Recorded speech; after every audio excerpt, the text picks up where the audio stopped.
All right. If we can go ahead and start the meeting here, call to order. If we could do a quick roll call here, starting with City of Murrieta. We're here. Present. All right. City of Wildemar. Here. City of Lake Elsinore. Here. Canyon Lake. Here. City of Temecula, we're here. Pechanga Band of Luiseño Indians. All right. We have some seats up here if you want to join us up at the podium. Let's see, yeah. Congressman Calvert's office. Are we? No, stuck in traffic. Okay. Let's see, Senator Stone's office. Present. Right there you are. Riverside County Board Supervisors, 3rd District, Chuck Washington. No. Okay. RCTC. All right. WRCOG. Riverside County Department of Transportation. Not yet. All right. Southern California Association of Governments. No, sir. Caltrans District 8. Oh, there you are. All right. Perfect timing. And Sandag. Do we have Sandag here? I know they showed some interest, but no. Okay. All right, well, let's go ahead and get started. Do we have any public comments? Perfect. Okay, seeing none, then I'll dispense with the reading and move straight on to committee business. Okay, first start off thanking everybody for joining us again here in Temecula. I'm glad to see that all the cities were able to figure out their part in this and participation, pass the resolutions as needed. I know some of you are still working on that, but really appreciate everybody coming to the table on this. First of all, we wanted to start with discussion on the goal statement and objectives of the task force and the primary segment of Highway 15 that we'll be focusing on for what we're sort of thinking is phase 1 of this much larger scale initiative. The last time we spoke, we had looked primarily at the section between the county boundary with San Diego through to the split with the 215. So let's start there. Any thoughts on that? Fix it. Fix it. Yes, sir. As I said at the first meeting, we can't participate in Elsinore's last as the only jurisdiction between San Bernardino County and San Diego County that hasn't received an updated interchange and has more than any other jurisdiction. We're not going to be last again. So we have not moved the resolution forward because it doesn't talk about what I talked about last time, which is up here to the Y and then all the way to Highway 74 where no one's talking about anything.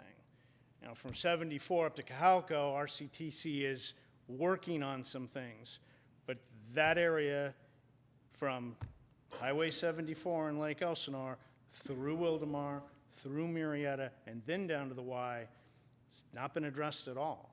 And so the premise here of move I-15 through Temecula needs to be through Temecula to Lake Elsinore. Okay. Thank you. Any other? Yes.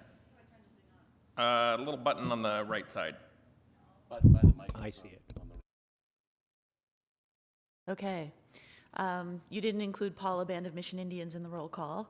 Oh, and sorry. That's who I'm here representing. My name is Shasta Gaughan. I am the environmental director for the Paula Band, and I'm here on behalf of Paula Chairman Robert Smith. And the reason I'm here is because your residents are driving through our reservation to get home. They're getting off at Highway 76, and they are going through Paula, where we now have lines of cars that stretch sometimes all the way from 76 to the intersection of Paula Mission and Paula Temecula roads, going right past our school, going right past our church, going right past all of our residents in the Paula Village. So we are happy to be here to try to help solve this problem. And I just want to note that the people who are going through Paula are not, they're going to Temecula, but they're also going to Murrieta, they're going to Lake Elsinore, they're going to Canyon Lake, they're going a lot of other places further up because of the housing crisis, of course, in San Diego. People are moving up here. But our feeling is that if you solve the problem of the bottleneck at 15, then you are going to solve a problem not just for Paula and Temecula, but for all of those northern cities, because your residents are sitting in that bottleneck, the residents of Lake Elsinore and Murrieta and so forth. So I think starting with this original, or this initial expansion of the 15, where it goes from the San Diego County border up to the 215-15 split is a place to start, and that's going to be helpful for everybody, including Paula. Great, thank you. And I do have a comment. Sure. Kind of following on Bob's comment. With Murrieta, one of the things I see, well, I grew up in Southern California, and every time we fix a problem in one place, it just creates another problem in another place. And I'm hoping through this working group that we fully explore a plan that addresses the entire needs of the 15 corridor, because it's exploding in growth. That's why we're having these choke points at the two ends.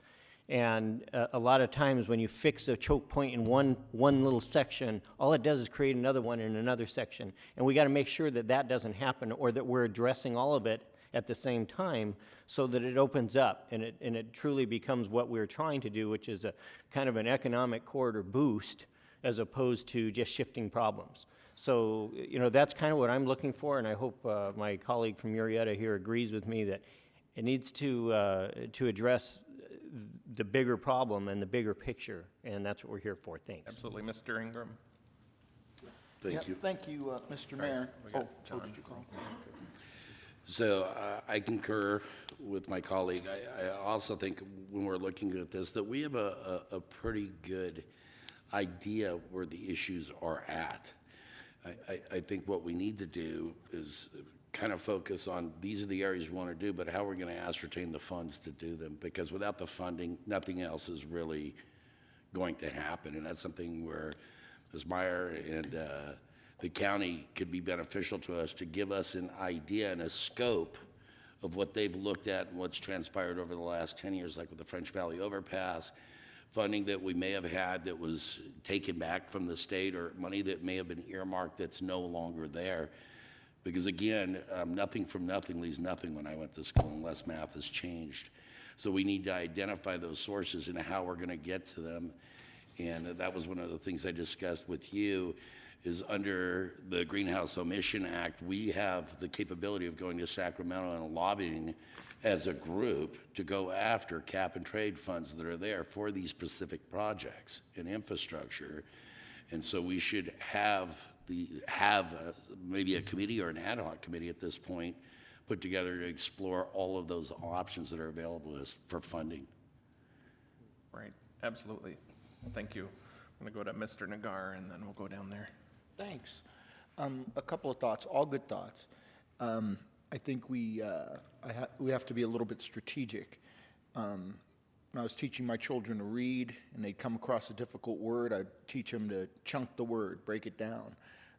I think there's certainly a disadvantage in going out and searching for funds if we come out and say we need $500 million or $300 million. People are going to look at us and they'll probably laugh us out of the room. If we choose a section of the freeway that needs to work the most and work on it, get the funds and start the work, it builds a great deal of credibility. And so, yeah, my commitment, certainly, Bob, I hear you. You want Lake Elsinore to get a piece of the pie. I think what we are studying through RCTC, the extension of the HOV lanes through Lake Elsinore, and I forgot, maybe Ann could say that. That's quite a large chunk of money that's coming that way. But it's not an issue I want to necessarily argue about. Here's the key. We have a severe bottleneck that we need to deal with right now that is going to affect economic development for this whole region. We need to make that the focus. That was a purpose of us gathering here.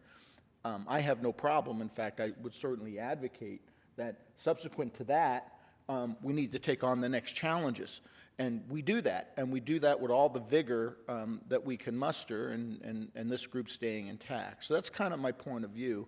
I hope I've communicated it well enough, but we got a piece of road out there that it's not even on a regional transportation plan. Nobody even knows. It's the section of freeway that's in the top 10 worst in the United States of America, and we need to fix it or we're all going to suffer. That's my 2 cents. But we're certainly, with what you said, I'm certainly all in on. Just got to be strategic about it. Thank you.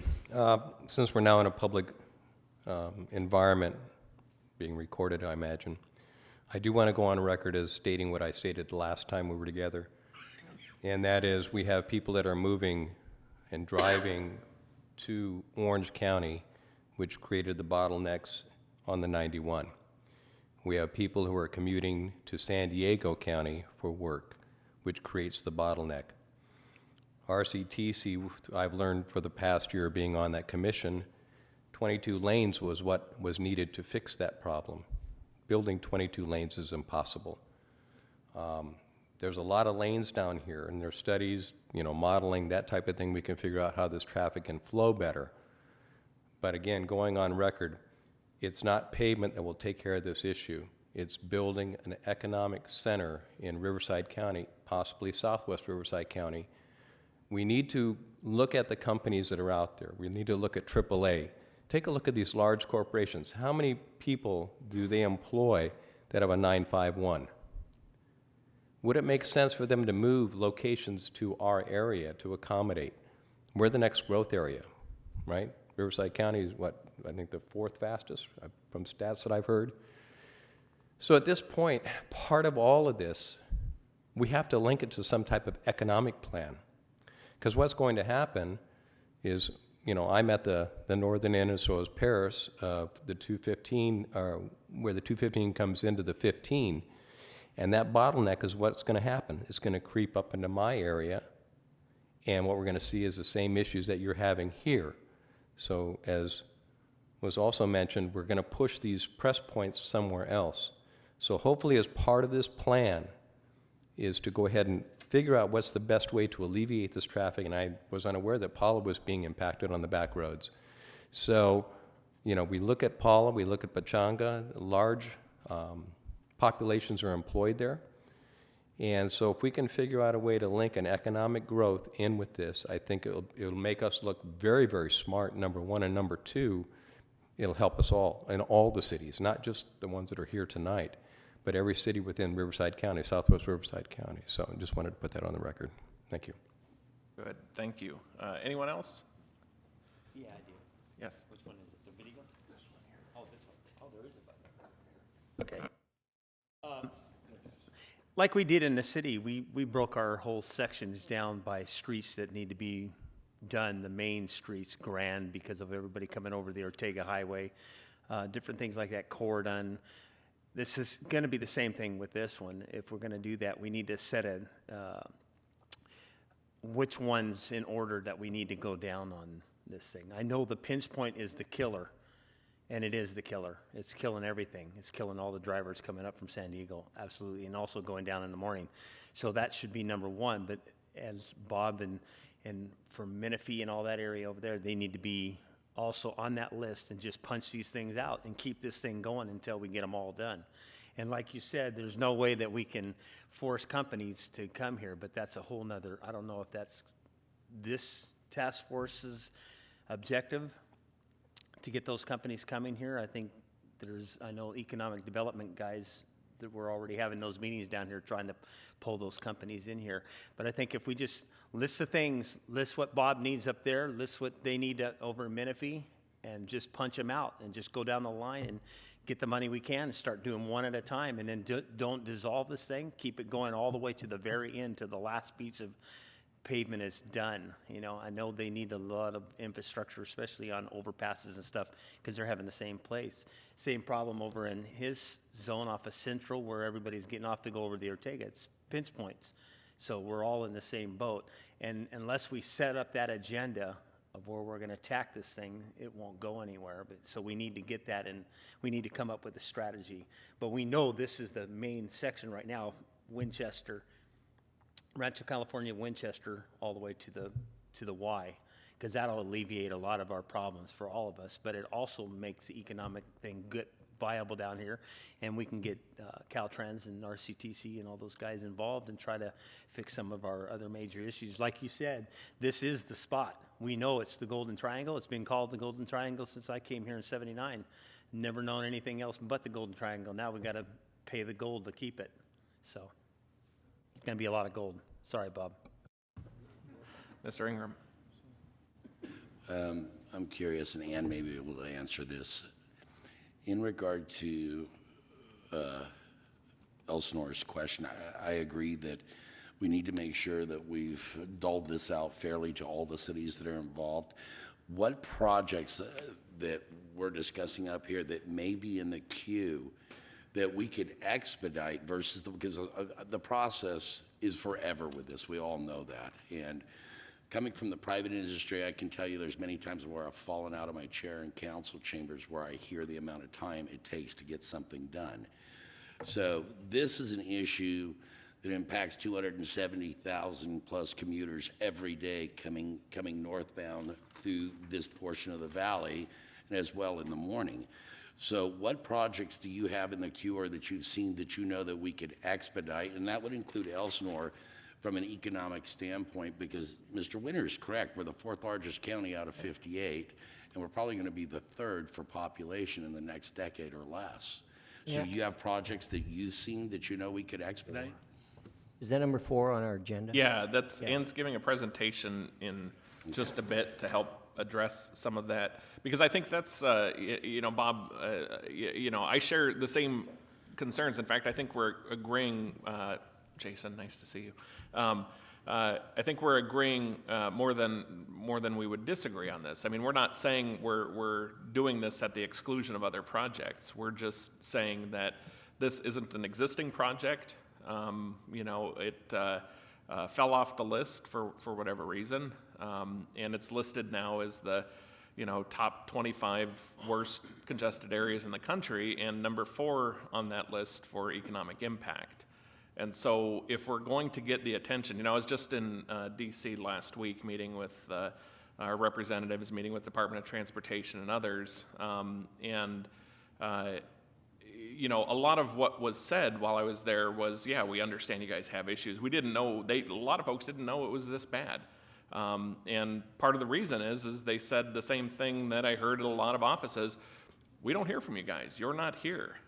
We hear the voices of San Francisco and the Bay Area and the Los Angeles area and a lot of other places around the country. And just as an example, the current grant programs that we're applying for, that a lot of people are, for transportation dollars for French Valley, they have $1.9 billion to allocate and have requests for roughly 19, I believe, right? I mean, so how do you get in that list? How do you make your voice heard? And how do you, coordinate? And the thinking behind all of this is, we can go out and we can ask for letters of support, which we have in the past, and I know we've done the same for other cities too, is reached out when, grant applications or funding packages are going in. But it's a lot more meaningful to say, no, this is a task force. This is a coalition of, local governments, tribal governments, and others trying to come to the table to resolve, a major issue. The only thing we're saying in this case is, in agreeing with our folks from Marietta, is this is not the only bite at the apple. This is just the first step. And quite frankly, it's the one that is easy to make an argument on, because we've been in this unfortunate place where we've hit this top 10 list, and it's impactful to all of our residents. Right? And so our commitment in this process, part of why we drafted the resolution the way we did, and part of the reason why we wanted to bring everybody to the table, is to say, look, we're here to help everybody else. If you guys are able to attract, Amazon or, whoever's out there that, look, that's going to be great for the entire region. We should all be supportive of those kinds of activities. not just from an economic development perspective, but from a transportation perspective. And so this is just sort of a first, run at trying to get coordinated, trying to bring folks to the table and having sort of more of a unified voice in this process. And it's not to say that we're attempting to derail existing projects either, right? A lot of that funding is already, earmarked for a variety of projects. I see this as an opportunity to look for, significant plus-ups in both state and federal dollars that are out there. We just have to sort of unify that voice and let folks know that this is a consequential project. So that's, so hopefully we can come together on that. That's really what we're trying to accomplish here.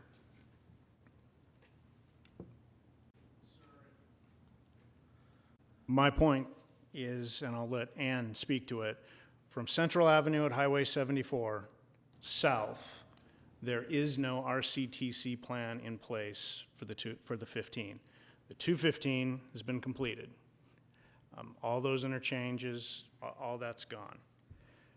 From Central Avenue in Lake Elsinore, where our colleagues in Canyon Lake take access, along Railroad Canyon Road, where they take access, all the way down to the Y, there is no plan. Now, your point about the Y not being part of the SCAG plan, I get it. But we got to do both, because we can't just leave the rest of us out. And about hearing from us and reaching out to Washington, back in 2009, when they took earmarks off the table, most of us stopped going because it didn't make financial sense. And so if now it makes sense, I can go back to my council and say, look, we have a plan and we have a coalition to move this thing forward. And this is a segment that has no funding and has no hope unless we get engaged. So that's what I need from my people. Mike. All good points. And I'm glad that you mentioned the 215 in Menifee. Some time ago, when we, along with the county, realized that the impacts along the 215 were going to be tremendous, we put in a policy called the I-15, 215 policy area, where we were in agreement, this was prior to Menifee incorporating, that all development had to be part of a form and funded CFD for those freeway off-ramps. And that covered Clinton Keith, it covered Newport Road, it covered Scott Road. And I think it was those three. I may be missing one. Maybe McCall's in there, but I'm not certain. And what's happening is a lot of the development that subsequently is coming forward since that time, and I think we put that policy in place back in 03 or 04 or 05, something like that. And now what's happened, we've had to amend it a little bit and tweak it a little bit because things have changed, but now what we've had is development paying its way to get those freeway on-ramps and off-ramps. So part of what I'd like to explore in all of this effort, because I think that's a salient issue, is how similar policies can be put into place along that corridor that you just mentioned to get some of that infrastructure. Maybe those policies need to be put into place. So there's a lot to explore here, but I think we're all on the same page. I hope you're smirking. Are we not on the same page? We'll see when we finally address what the boundaries are. Okay. If I may for just a moment. Canyon Lake is here, like Bob said, because we are relying on that same corridor. We must use it, not just for shopping, of course. We can't get anywhere right now. I can't, on a lunch hour, go down to Murrieta or Temecula, and that's ridiculous. But we have to do something for our commuters. Our community has changed. We're not a sleepy little retirement town anymore. We have a lot of families that are commuting to and from San Diego and to and from Orange County. But the San Diego commute is what I hear the most about. So that's why we're here. I have the same concern. I understand what you mean, addressing that bottleneck. I'm interested to see what projects. I was not aware that there were none for that corridor until today. So I'm glad. Sorry I missed the first one. I'm glad I'm here for this. Good. Well, Bob, I think we're still agreeing here. I'm not seeing the disconnect. I mean, we're talking about a regional effort to move forward significant benefits toward transportation projects, right? That's what we're talking about doing. We're talking about the first segment of that being the one that is here right now, but that doesn't preclude, our branding of all of this is, Temecula, move Temecula through I-15 and so forth, and there's a logo and everything else. That's not the end of this effort. This effort is much larger than that. So if we want to, call the boundaries, all the way, further north, I don't think we're precluding that at all. In fact, the folks down in San Diego are showing up now as well because they have similar concerns. And we're not telling folks from San Diego, no, we don't want you here. In fact, we want it to be more inclusive in this because, again, these projects are consequential to everybody moving up and down this corridor. So I don't see this being, exclusive of your projects or Murrieta's or Menifee's or Canyon Lake or anybody. I see it all part of that. It's just, again, I think Mike said it earlier, and if we go back to Washington saying, well, we need a $1.2 billion funding package for transportation projects in Southwest Riverside County, we're not going to get any traction on that. We can barely get traction on the funding that we're looking at. And I know everybody's saying, looking at some of the funds, federal and all that, and they're saying, oh, there's going to be a $1 trillion infrastructure funding and all that. That's, that has yet to be determined, and it also, from what I was told last week, relies heavily on local investment as well. It's not just, 100%. So as these things start to materialize, as cap and trade starts to materialize here in California, we're going to find out what that landscape looks like and what the opportunities might be. But the first bite at the apple, we're going to try and solve the problem that's causing, from a cap and trade perspective, it's where all the cars are sitting. So if you want to start to attack those dollars, talk about carbon emissions purely in that corridor with that volume of cars sitting there waiting all the way down into San Diego. Now you've got a quality of life issue, you've got a health issue, you've got an air quality issue. AQMD should be here as well. And I know Pechanga, you're your own air district now, so that's consequential to you being in compliance even, right? So you have similar concerns. So we want to bring all of those perspectives to the table. This first project that we're talking about, yeah, we're defining it between, the boundary of San Diego to the split at the 215 because we need a discrete area that we can go to and just say, look, we're not talking about off-ramps and everything else. We're just talking about, those additional lanes. And Neil, I understand what you're saying 100%. I agree with you. I think, it's a true testament to economic growth when, the folks at Pechanga are now the largest employer in Riverside County, I understand. So folks are moving forward on, bringing in local jobs and trying to make that happen. We've been talking about it, and I know every city's been talking about it as a potential solution, but in the interim, as we're trying to attract those businesses, if the study says 22 lanes is the solution, clearly that's not gonna, happen. But let me tell you, putting in some additional lanes and moving those jobs in, that's part of that long-term solution. So I see these things going hand in hand with one another, absolutely. Ben? Well, I wasn't going to speak up because I wanted to belay this part of the meeting, but since you said AQMD wasn't here, I'll remind you that I'm the AQMD board member for the cities, so we're here. Well, And, I didn't want to be, too subtle about it, so I thought I'd just throw it out there. We're here, but you're absolutely right that AQMD, could be talking about this too, and we do talk about it. We do talk about when traffic sits and what that means and what it does for air quality, and it is a big impediment. So absolutely, we should be going after those funds and focused on that. I do want to say, Bob, I agree with you. I was worried about the resolution language when it came before our city, and we actually changed our resolution language a little bit, tweaked it, and we actually included Elsinore in our language. So we're fully in support of, we have to look at this whole corridor as a problem, not just a single part of it, but how do we focus on the whole corridor? And I agree with Matt, or Bob as well. If there's some reason or someone we need to be talking to up in DC, Matt, we need to know who that is, we can all go pound on that door. So please let us know who that is. Absolutely. All right, so are we close? Are we getting there, Bob? Okay, good. And I'll just throw this out there, Mike. One of the things, it's important, I think, especially with the movement in potential infrastructure funding at the federal level and cap and trade, to get moving quickly.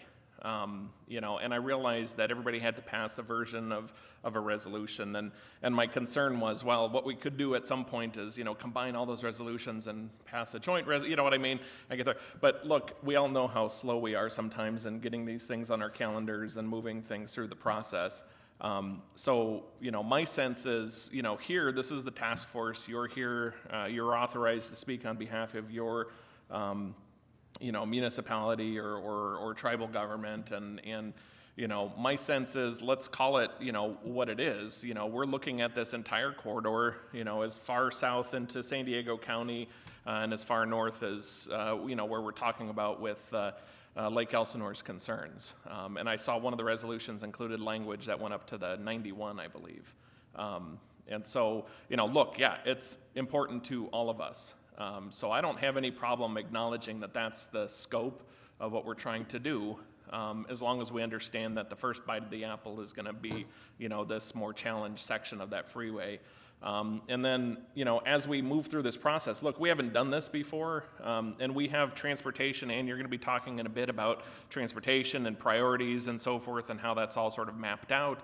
But it's not to say that we can't, as an organization, too, start to identify those priorities among all of us, because, you know, it was said earlier, once we solve this problem, another one's going to crop up.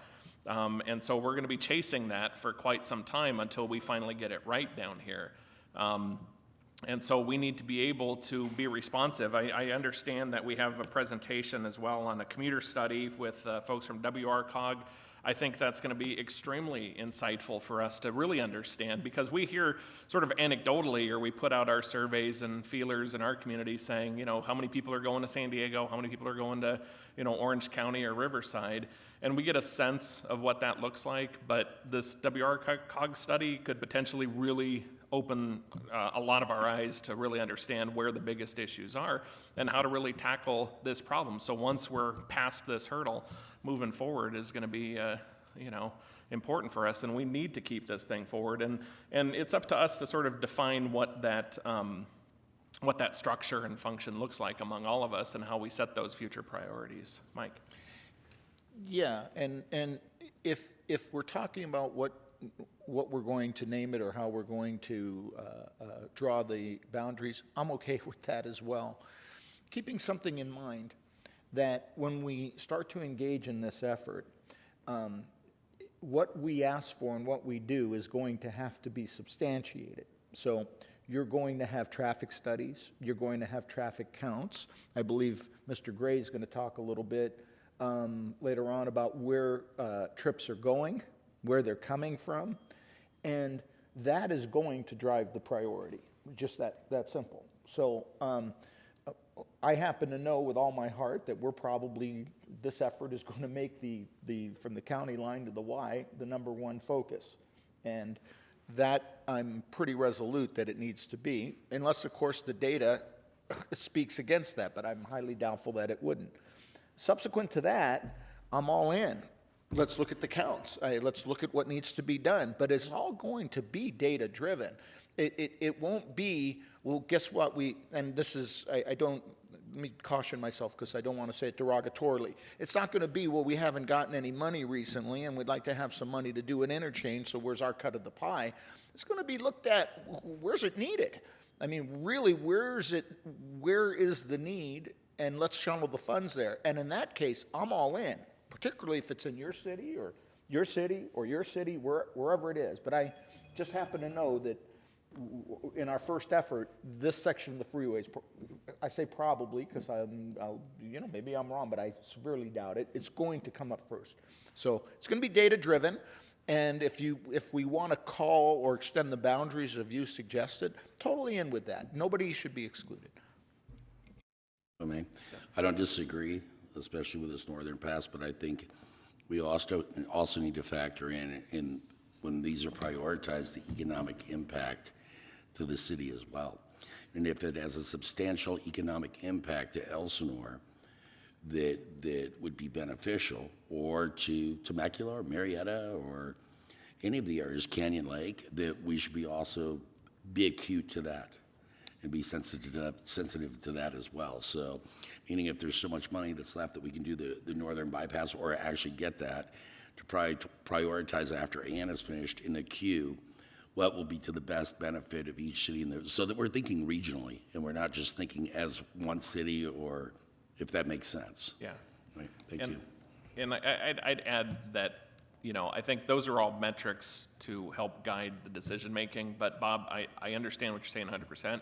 Equity has to be a piece of this, right? So, let's be cognizant of the idea that, look, if economic impacts then shifts, project number 2 to, Murrieta, and then project number 3 to, Paris, or whatever it is, and, all of a sudden Elsinore ends up at the last of the list. Look, we need to be aware of that, and we need to be able to resolve that issue, because if we're not, treating this fairly, and we're using, metrics that may benefit artificially some cities over others, then then we haven't really accomplished what we're here to accomplish. So that's something that as we move through this process, we need to be very aware of and create that sort of standard to make sure that cities aren't left out and their voices strongly heard in this process. Bob. Thank you, sir. First, I want to thank everybody for the thoughtful discussion. I think this is very healthy. And to Mr. Nagar's point, I'd like to take a step back to 215. We built that in 3 different sections, and we actually hopscotched around. So as funding becomes available, as design criteria maybe is more difficult in one area or another, or there are right-of-way challenges, funding obstacles, it may be necessary to bifurcate this in a couple of different ways and move it around depending on the sources of money and the engineering challenges. That's something that Ann would be more in tune with than I would be, and these things may come up as we begin to move forward. The last point I'd like to make is just kind of a point of order to apologize to my colleagues. At 5 o'clock, I'm going to have to step out momentarily to call in for an adjourned council meeting. It'll take me a couple of minutes. Don't interpret my absence as disrespect in any way. I will be right back as soon as that meeting is over. You did mean PM, right? I'm not staying here till 5 a.m. I don't care if you're out on a call at that time. Understood, Mr. Ingram. Perfect. Matt, I have one last comment, if I Yes, could. sir. Hopefully, I can kind of summarize what I think I'm hearing from everybody, and that's this. We know that there's a problem, but we don't know what the solution is, because there's a lot of people out there that are charged with that are experts in figuring it out. If we specify that we're only looking at one section, then we're closing the books on other solutions that might be the real solution to what this problem is, because it's not always, the solutions don't always stare us in the face. We may think we know what they are, but we find out later that we don't know what they are, and somebody comes up with something else. I think we should leave that a little open-ended until we hear from our experts, the people who will tell us this is what's going to solve this problem, and it might be in different sections, and there might be something else that has to be done that's not before here that will help this. And if we keep our minds open to that without defining boundaries, then I think we have a better chance of going forward with a plan that actually works, and not just something that we're trying to force. And with that, I'd really like to hear from, we have a commuter study on the agenda. I'd love to hear that.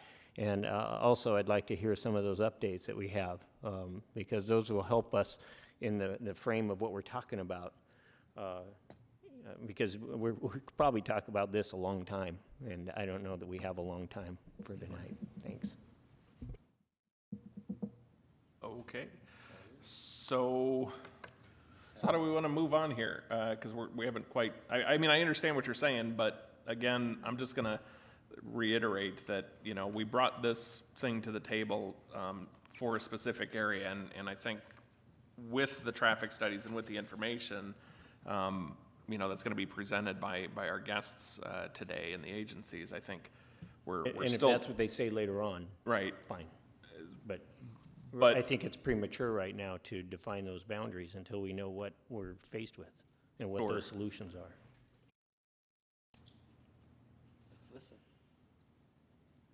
John?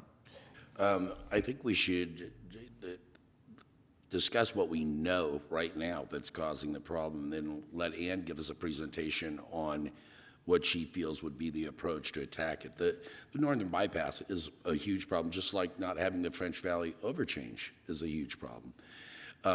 But also, again, like I said, I want to be sensitive to the needs of Elsinore, and Mr. McGee made a great point, which is if we can't facilitate in one area, but we may be able to help Elsinore from an economic impact standpoint, we should be looking at that, but we should have a priority, which is people are sitting on the freeway. I came back after donating blood last week, and I sat 2 hours there in northbound lanes trying to get back in. So it is a huge impact, and it's something that has, because it does impact all of our cities. That's not to say that we can't prioritize other projects or interchanges and stuff that are needed. And if Marietta doesn't have the ability, but Elsinore does, then we need to look how we prioritize Elsinore to get them into the queue as quick as possible. But there needs to be a main focus on what the elephant in the room is, and that is the elephant in the room, and we all know it. Whether I'm traveling southbound in the morning or northbound in the afternoon. It's kind of like the Corona crush. I sit there and I'm generally perplexed by it. This is our crush, right? So I think that there needs to be an intense focus on that, because that's going to help. But the one problem is it pushes those pinch points again, whether it's going to be at the 15 or the 215. So there has to be a priority list. And that means that if it's going to take 10 years to get through the bureaucracy to get one section done, and we could prioritize Elsinore or Temecula or whatever it's going to be to their benefit, then we should. Again, we should be thinking as a region and not as cities individually. And I'd like to make a suggestion that we move the information pieces first rather than task force assignment. I'd rather see and hear data before structure. Just my comment. Okay, well, let's go ahead and start with the WRCOG study then, if we wouldn't mind going a little bit out of order here, sir.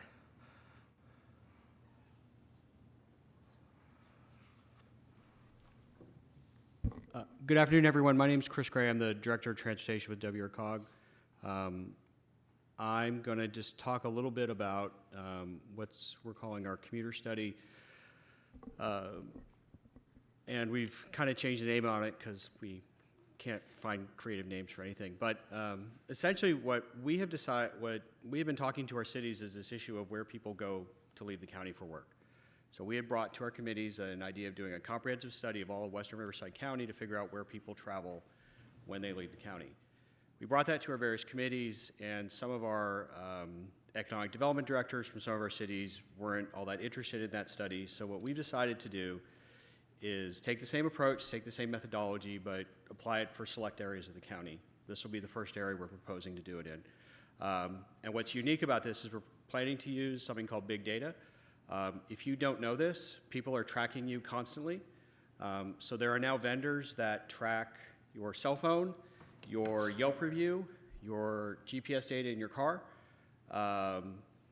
and all the data from people like UPS, FedEx. They all sell their data. And what they do is they resell it. And so there is a vendor who's willing to sell us that data.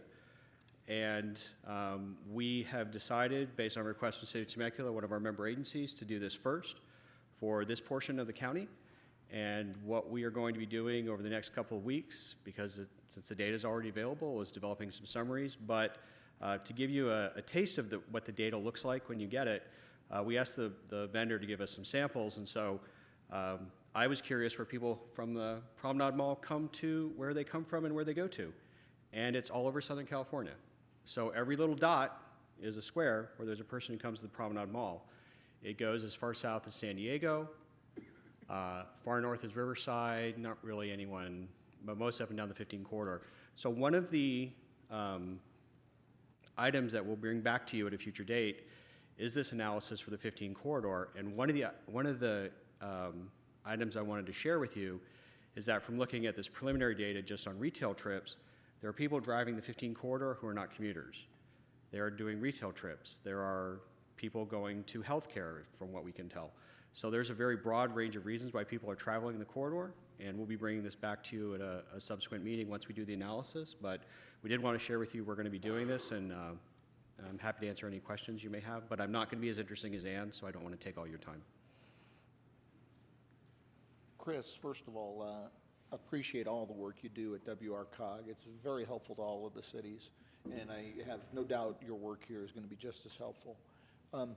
Is tourism being taken into account into some of your data as well? Yeah, I actually, you had requested previously an analysis of trips going to the wine country, and I don't have a slide for that, but I actually was able to obtain that data as well. And just as an FYI, most of the people coming to the wine country are coming from Orange County and LA. Some as far north. There's not a lot of people coming from the south. But I wanted to give that as another example of a lot of times we think something is true and it's not necessarily true, but that is a data point we're able to obtain. So, and the idea of big data is it's already available, you just have to query the database. So it's a matter of,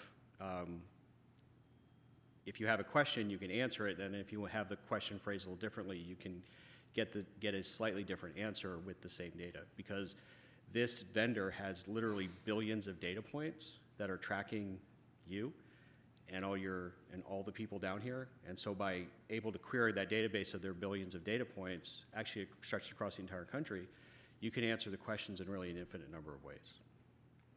So happy to answer any questions. I have a question.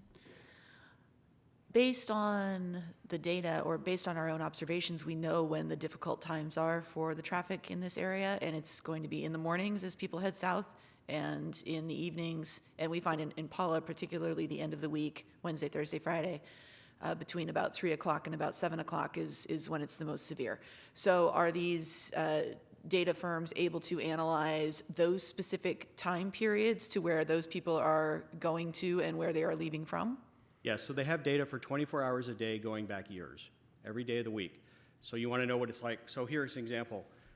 We were curious if it's different on a Saturday versus a Wednesday for the wine country. They can do that. Do you want to know what it's like on the weekend? They can do that. Do you want to know what it's like from 2 to 3 p.m. going northbound? They can do that. Because what they have done is they have decided it makes economic sense for them to accumulate all this data, and it stores on their servers. And then they recoup their investment by selling that data. So they sell it to transportation firms, they sell it to government agencies, they sell it to private market folks. So for them, it's important to have as much data as possible. So this particular instance, I think it was all day, but they also, they know that sometimes people care about peak hours, so they summarize it by peak hour. Basically, it's a giant database, and you just develop a query. And there's almost an infinite number of queries you can develop. So following on that, we have contracted with a firm to do a similar big data analysis for the cars that are moving through Paula at those peak times, because what you're talking about wouldn't necessarily get to those cars that are leaving at the 76 and coming back on at the 15 at Temecula or Rancho California roads in Temecula. So that's a piece of data that we can add to the overall picture, because based on we also have our own air quality district like Pechanga does, and based on our greenhouse gas emissions inventories, we're getting thousands more car trips than we were even just a couple of years ago. So we can add to that database. And then, just as an aside, public service announcement, when you click things on like Facebook and Twitter and things that say, if you're a child of the 80s, like this picture, that's a data point that is also for sale. Yes. Seriously. Everything about you is for sale. Mike. There's also kind of an interesting angle to look at, and you were bringing up some of it. Not everybody is commuting, and so some of this data may look like it's a point of self-interest. For instance, you're advocating for your situation over at Paula, and so there may be some that would say, well, that benefits you highly. No wonder why you're advocating. My position would be, I wonder how many of my citizens, or your citizens, or yours, and yours, work at the Paula Casino. And so your success at the Paula Casino is very important to us, as is the success of the Pechanga Casino and the Promenade Mall. And I can go down the list and name something in every single one of your cities. It's the whole package and the big picture. And I just wanted to point that out, because when we start let's say getting tourism data, I know one thing that we may hear is, well, yeah, because, Temecula, you got this big economy, and you got this $750 million tourism economy, and this and this and this and that, and certainly you have this interest, and we do. I'm telling you, it is a very selfish interest. But, and I say this only matter of fact, but a lot of people are coming here to work, and so everybody has an interest in that. But the same thing also applies to each and every one of your cities. We're not exclusive. Could I say something real quick? So Jared Manoa with Pechanga Development Corporation. So are we in the initial, is this preliminary as far as this big data program that we're going through, this exercise? So it has not been started yet? Is that what I'm understanding? So we are going to do the work. Okay. The work is underway. We don't have the results yet. And we will bring it back to this committee to share it. And if there's additional analysis you'd like us to undertake, we're happy to do that as well. Okay, the reason I'm excited to hear what those findings are. We actually use big data as well, and it's interesting. It was mentioned by you that a lot of these trips are LA and Orange County, and our marketing efforts actually confirm that it's a lot of LA and Orange County that are not only coming to our property, but coming to our retail centers around the area, as well as wine country. So a lot of tourism that it comes from LA and Orange County. So I can reaffirm that, that alone is a very true statement, that we do not, as a business, have even a very significant percentage of individuals coming from San Diego County at any given time. Yeah, and I just want to say that my experience, I've worked with big data for a number of years as a consultant before I came to WRCOG, and what it often does is tells you things that you thought were true weren't true. And sometimes it tells you exactly what you know. And so far, the preliminary indications are there's a very massive commute shed that's coming down to this area, but we'll know. When's your next meeting? Mr. Ron? Oh, let's see, we're looking at, next meeting would be April 5th. Yeah, we'll certainly be done by then, if not sooner. So if you got it sooner, then you could provide it. Absolutely. For distribution. Thank you so much. Right. Sounds like an extremely valuable tool on a number of fronts, and we look forward to saying more on this. Thank you so much. And also too, if it's possible over here. Yes. If when you complete the study and it's prior to, if you could send links to us so we could preview that. Absolutely. And I think it'd probably give us a lot more benefit to have as much pre-notice as possible. Absolutely. Thank you. Okay, anyone else? Great, thank you so much. Ann, you're up. Appreciate you taking some time with us this afternoon. You bet, thank you. I appreciate the opportunity to join you here today. Let me just get the slideshow set up here. Okay, so this has been an interesting discussion so far, and I think I'll be able to answer some of your questions. I'll probably generate more questions for you. I will probably frustrate you and leave you wondering what some of our next steps might be. But I have to encourage you, given the conversation that you just had about data, data is important, facts are important, strategy is important. Having a good plan is the best thing that you can do, because we will never get where everyone wants to get to if we don't have a good, solid plan based on objective data. So let me do a few things for you. I think it's really important to understand what's happened over the past decade, and actually longer than the past decade, probably going back to the early 2000s. So what I want to cover today is a look at what key actions have been taken in the past, key decisions that have been made in the past, why those decisions were made. I also want to talk a little bit about some of the current challenges, and most of them you're already going to be aware of, but I think it's important not only to look at this area that you're talking about here, but also to see what some of the current issues are throughout the rest of Riverside County. And then I also have some suggestions for your consideration in terms of a roadmap going forward. So So I want to go back to 2006. 2006, limitless opportunity. There was so much excitement in Riverside County. Economy was booming. Our sales tax revenues were booming. TUMF receipts were booming. 2006 was a really, really exciting year. Why was 2006 important for RCTC? Well, voters in 2002 approved the second Measure A. So 2/3 of the voters in Riverside County voted to tax themselves to pay for transportation projects and improvements. That was in 2002. The new measure didn't start until 2009. So we had a 7-year gap between when the voters said, yes, go do it, we need it now, till when we would be able to bring in the money so that we could go start projects. So our commission directed us to look at ways of advancing our program. Those projects were needed now, this is back in the early 2000s, and the direction to us was, you need to find a way to get these projects done sooner than later.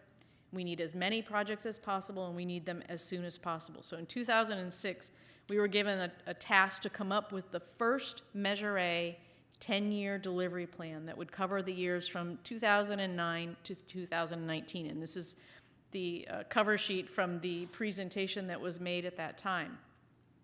Now, in Measure A, we have an expenditure plan that the voters approved, and that's what we must deliver. The voters gave us very specific direction about what was to be delivered, and on I-15, it was 1 lane in each direction from county line to county line. So from San Bernardino to San Diego County line, we were directed that sometime between 2009 and 2039, we needed to add 1 lane in each direction on I-15.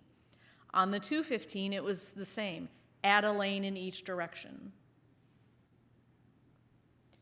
We went through a very extensive objective analysis. We looked at each of these corridors that were included in the measure. We looked at them by segment, looking at where the congestion was the worst, where the traffic volumes were the highest. We did benefit cost ratios for each of those sections. So we had large spreadsheets where we went through the analysis, and our commission prioritized corridors for construction in Riverside County. And I'm focusing on western Riverside County here too. So the direction we were given was to immediately pursue construction on Interstate 215, Interstate 10, State Route 91, and I-15. Also to pursue the environmental clearance of 3 projects, one being a bi-county project between San Bernardino and Riverside on the 215, and our 2 mega projects at the time, State Route 79 realignment and the Mid-County Parkway. We were also prioritizing acquisition of all of the right-of-way, all of the land we would need for those 2 measure projects, and to consider additional projects as opportunities arose. So this was the plan that was approved. What's important to note here, remember I said 1 lane in each direction was in the sales tax measure. Our commission knew that that wasn't enough. 1 lane in each direction on I-15 and on State Route 91 and on Interstate 215 was not enough to meet the needs of 20 years ago, let alone 20 years from now. So our commission directed us to look at innovative financing, innovative funding. What could we do to bring as much capacity to those corridors as we possibly could, as well as to be able to implement new programs for transit, for express bus service, for example. So in 2006, our board authorized the implementation of toll lanes, use of tolled express lanes on State Route 91 and on Interstate 15, so that we could address the challenges we had from traffic, but also put as much capacity out on the road as we possibly could, as well as manage the demand. So this was the plan that was approved in 2006 by our board. The I-215 improvements that were originally planned add a mixed flow lane in each direction from I-15 to Nuevo Road, construct a carpool lane from Nuevo Road to Box Springs Road there in Moreno Valley and the city of Riverside. The cost of that at the time was $294 million. On I-15, the direction we received from our board, what we presented, was to add 2 toll lanes, 2 express lanes in each direction from the San Bernardino County line to State Route 74 in Lake Elsinore. And both Grant and Bob are gone from the room, but please vouch for me that we talked about Lake Elsinore in his absence. We also had the project to construct so Hov Lanes from State Route 60 all the way down to 74 in Lake Elsinore, and then from State Route 74 down to the 215Y, it was to build a carpool lane, and then to support the French Valley Parkway, which at the time was under development, as well as coordinate with Sandag regarding future improvements, and that was nearly $1 billion in 2006. So I know what all of you are asking is, why isn't the piece from the 215 to the San Diego County line included in this? And the answer is very simple. Because at that time, and even unless someone from Sandag has come, at that time, San Diego has had no plans to widen the I-15 north of Escondido. So when we were looking at prioritizing in Riverside County, where the priorities in Riverside County would be, we prioritized the sections with the highest traffic volumes, working north to south because the traffic volumes are higher to the north. So we prioritized north to south.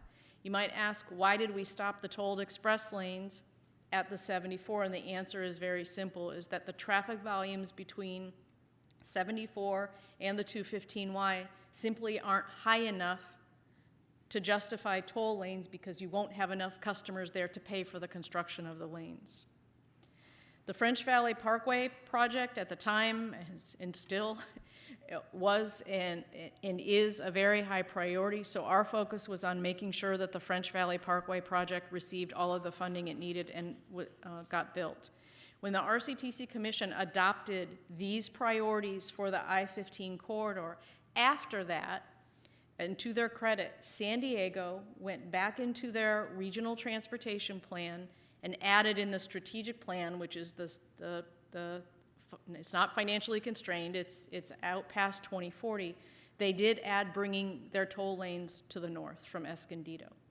So the concept, and picture this, San Diego has their I-15 toll lanes, very, very successful. We have our I-15 toll lanes. San Bernardino County is building their toll lanes. The future could be, and probably should be, tolled express lanes all the way from San Diego County line all the way up through the Cajon Pass in San Bernardino. Provides a lot of opportunities, a lot of options for transit, a lot of options for carpooling. So that's what the ultimate vision was, but it would take an awful lot of money to do that. But this is the original plan that was approved, and this is why it was approved as was. Just a quick snapshot of what the Measure A forecasts were. When we went out to the voters in 2002, the forecast was at $4.6 billion over 30 years. In 2006, we were projecting that could actually more than double, up over $10 billion. Now again, sentiments were very high. There was a lot of positivity in 2006 regarding the economy, and you know what always happens if it seems too good to be true. It usually is, and it certainly was. So when the recession hit Riverside County, we had to go through a very significant effort to downscale our program and our projects. For the elected officials who were up on the dais, who were in office at that time, that was very, very challenging. At RCTC, at least, all we were doing was pushing projects out or deferring projects. Many elected officials were having to make really hard choices about cutting services and essential services. So the economic impact was felt all the way around the county, and it was felt at RCTC as well. So in 2010, we had to go through and scale back our projects and priorities based on the amount of money that we expected we'd be able to generate to build these projects. So the commission focused on the 215 corridor and established these priorities. The south section, which was Murrieta Hot Springs Road to Scott Road. The central section from Scott to Nuevo focused on the bi-county project between San Bernardino and Riverside, and also working on the French Valley Parkway and a gap closure project, which is connecting the 215 to the French Valley Parkway project. The commission made the decision to defer the Nuevo Road to Box Springs Road project, so it was put on the shelf, and we prioritized these projects, and as you all know, the 215 projects are all done. So on this list, projects 1, 2, and 3 are all built and have been for some time. They were accelerated. French County Parkway is underway. On the I-15 corridor, the project that we had on the I-15 was very expansive. It was almost 30 miles, 2 toll lanes in each direction. It was a very large project, well over $1.5 billion. So at the time, in 2010 on I-15, the direction we received was to complete PA&ED as project approval and environmental document. We were given direction to finish the environmental document, finish the project approval process, but to also go back and look at the project to rescope it to a size that we could afford. So that reassessment started in 2010. At the time, we were also given direction, although we were rescoping the I-15 project itself, we were given direction to continue supporting the French Valley Parkway project. In 2013, we came back to the RCTC board after well over a year of exhaustive conversation with the elected officials along the I-15 corridor. We had an I-15 ad hoc committee, a representative from each jurisdiction as well as the county supervisors, where we talked about what do we do about I-15. The need is so great, funding is very limited, what are our options? After being given direction about minimizing the amount of Measure A money that would be spent on a project and focusing on the sections that we would get the biggest bang for the buck, we had three options that we considered. The first one you can see is tolled express lanes, getting them built by 2020. And that was one option for consideration in the northern section of the project. So that's from State Route 60 to Cajalco Road in Corona. So we looked at what a tolled express lane project would be. We also looked at what the cost would be for tolled express lanes by 2020 and then a general purpose lane in that northern section by 2039. You can see the cost was $1.3 billion.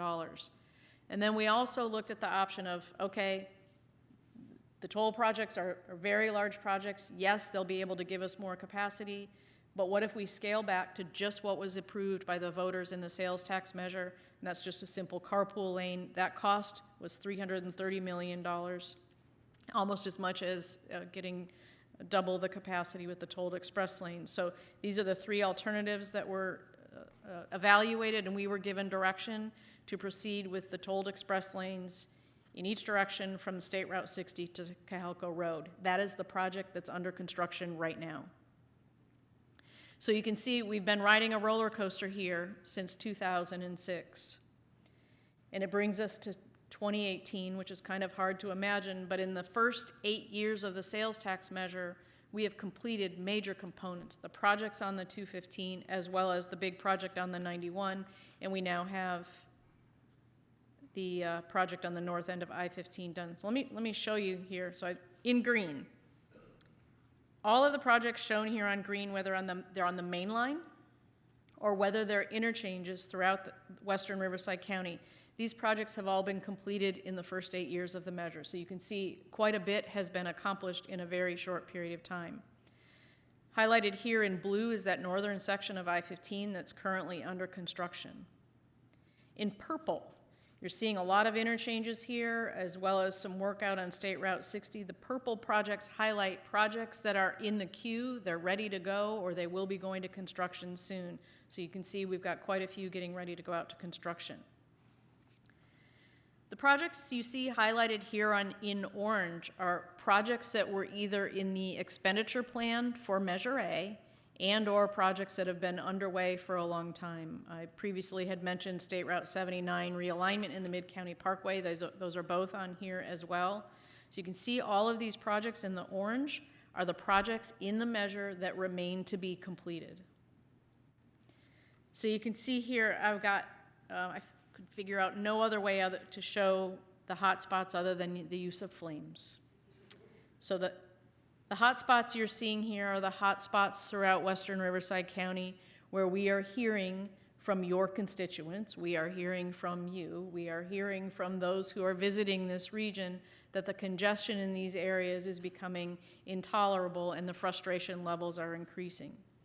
Not only are we hearing the anecdotal reports, but we're also seeing that traffic volumes are definitely increasing throughout the county. We're doing some additional studies up on the 91, and there's no doubt traffic congestion is increasing.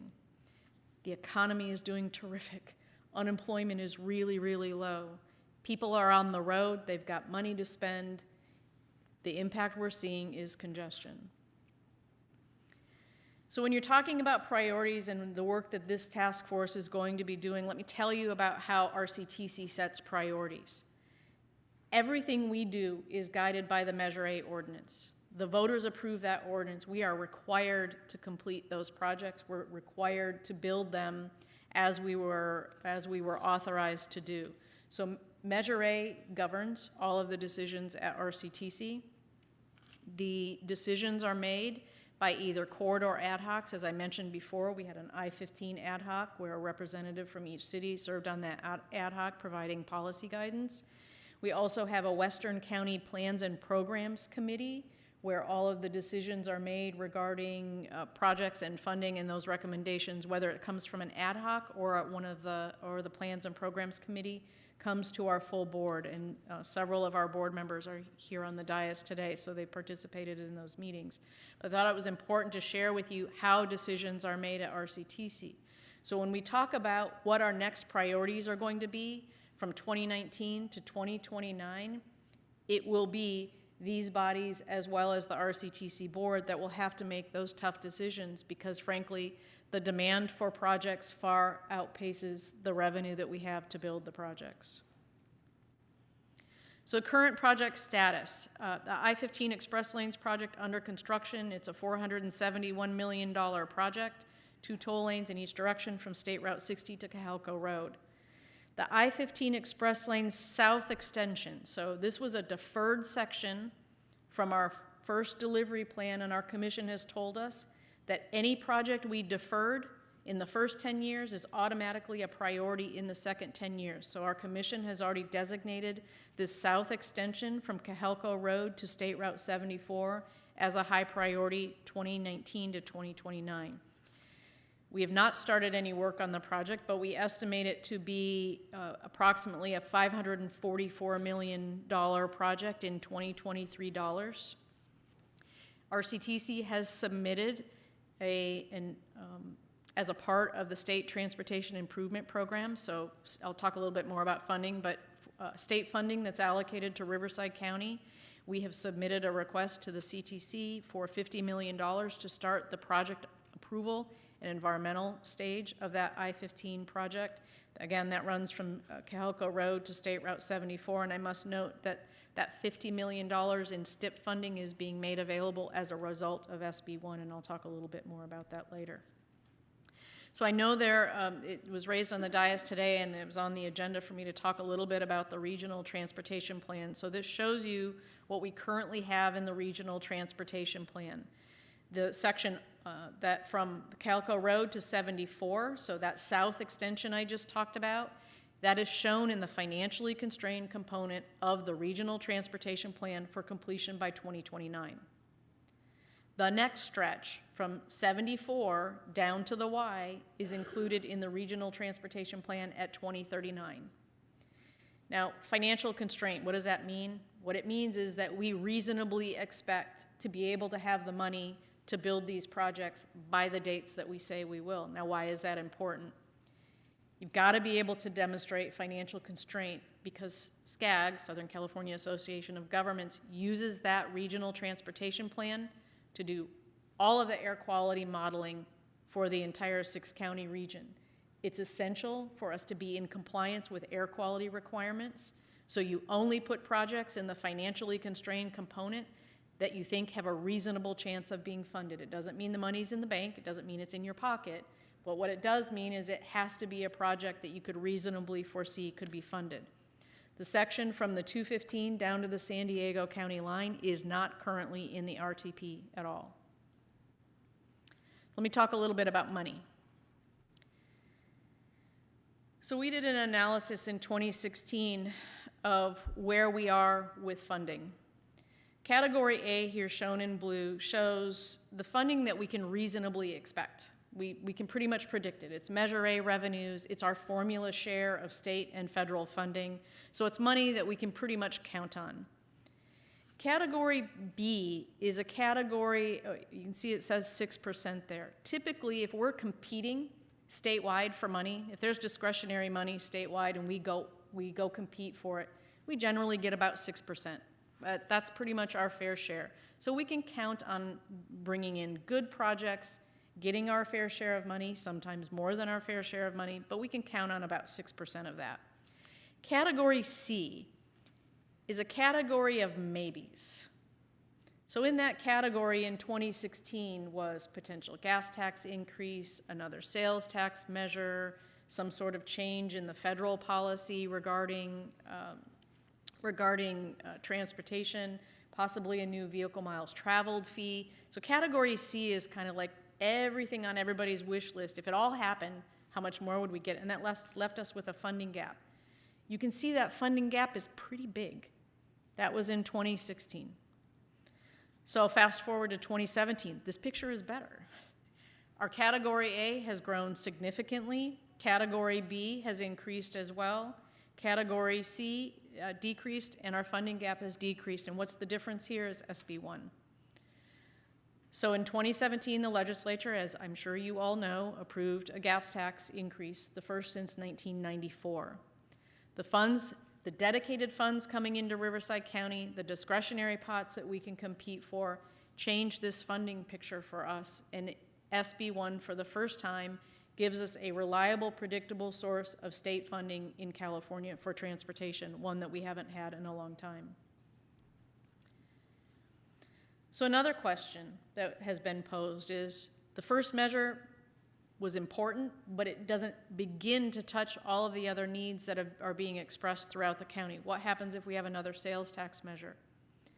Here's what the picture would look like if we added on top of SB1 another sales tax measure, another half-cent sales tax for 20 years, what it would do. And you can certainly see we're starting to tilt the scales here where more than 50% of our funding would be predictable and reliable and in the control of regional and local elected officials.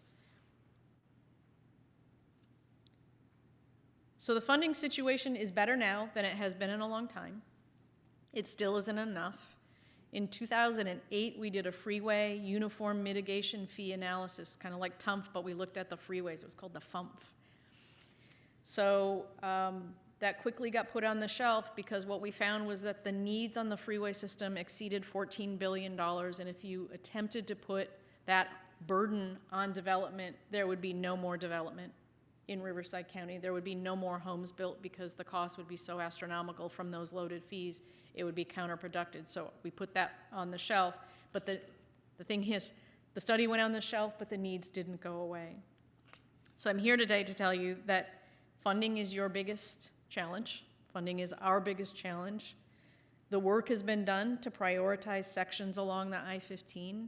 There are other things that can be done, but a lot of the hard work regarding in which order things should be built has been done. Even though we have our own sales tax measure, we have priorities throughout the county that will be competing for relatively small amount. And let me give you some numbers. Measure A brings in about $173 million, $175 million a year. Only 25% is set aside in the ordinance for highway projects. So when you think about projects that cost over $500 million for a 15-mile section, it's going to take a long time, just based on Measure A receipts alone, to pay for the projects that we need. So funding is the biggest challenge. The risks to our ability to move projects forward, the SB1 repeal could possibly be on the ballot in November.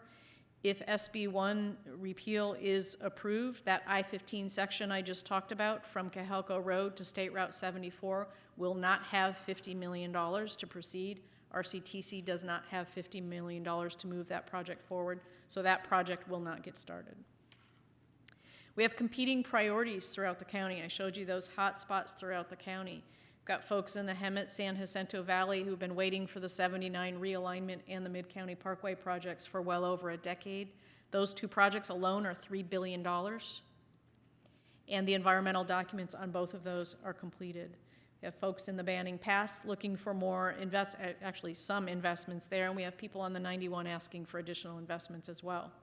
Got increased population and increased congestion, there's no doubt about that, but it's something that's becoming a challenge because we cannot build our way out of congestion. It was mentioned a couple times today already that as we build one section, it just pushes the hot spot to somewhere else. It just pushes the bottleneck somewhere else, and that's what we're seeing with every project we build.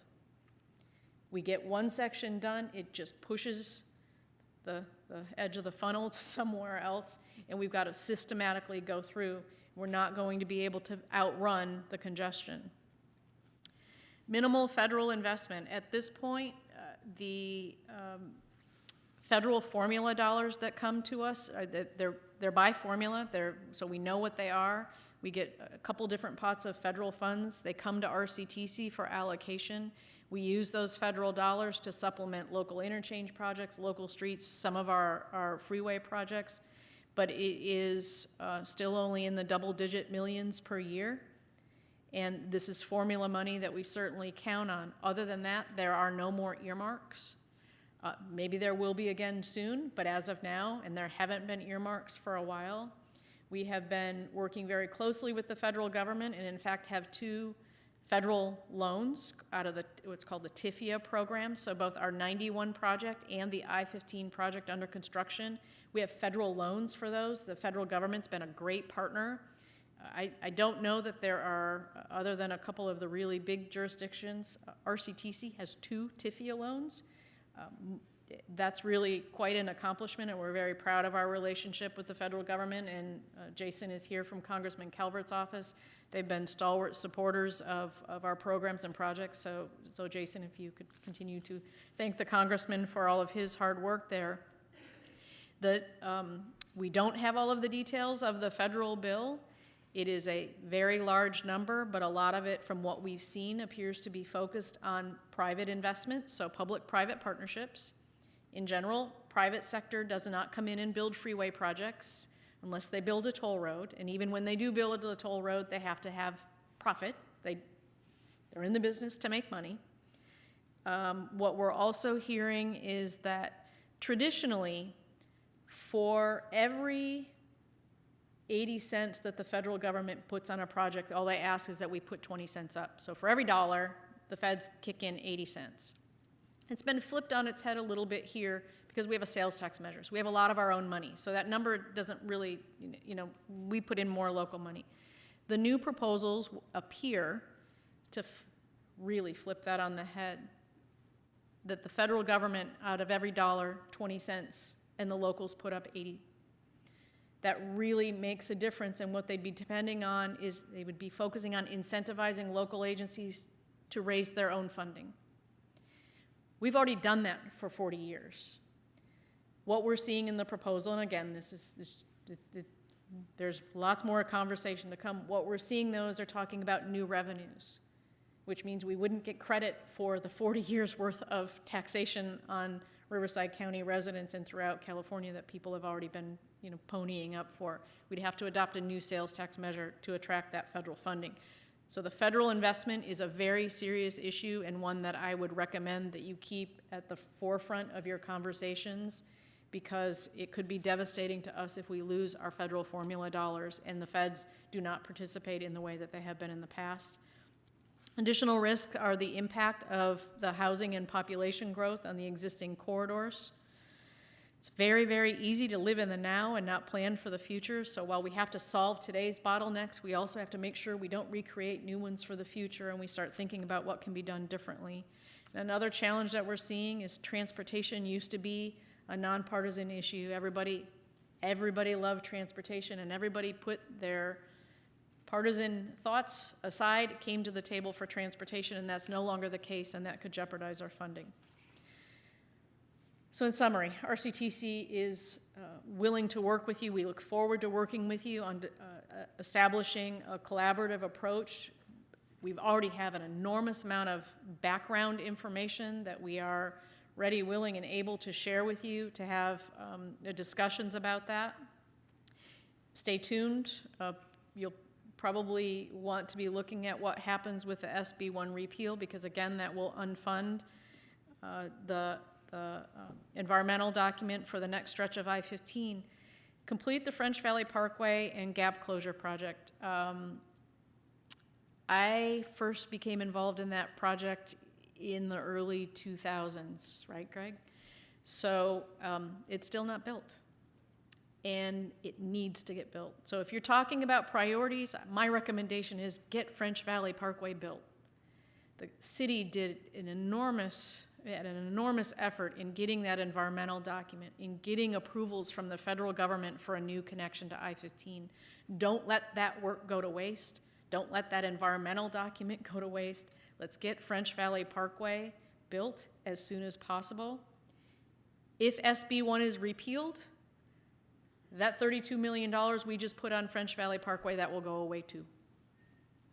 I would also recommend that this group, and as well as RCTC, the county and the cities, work with Caltrans on operational improvements.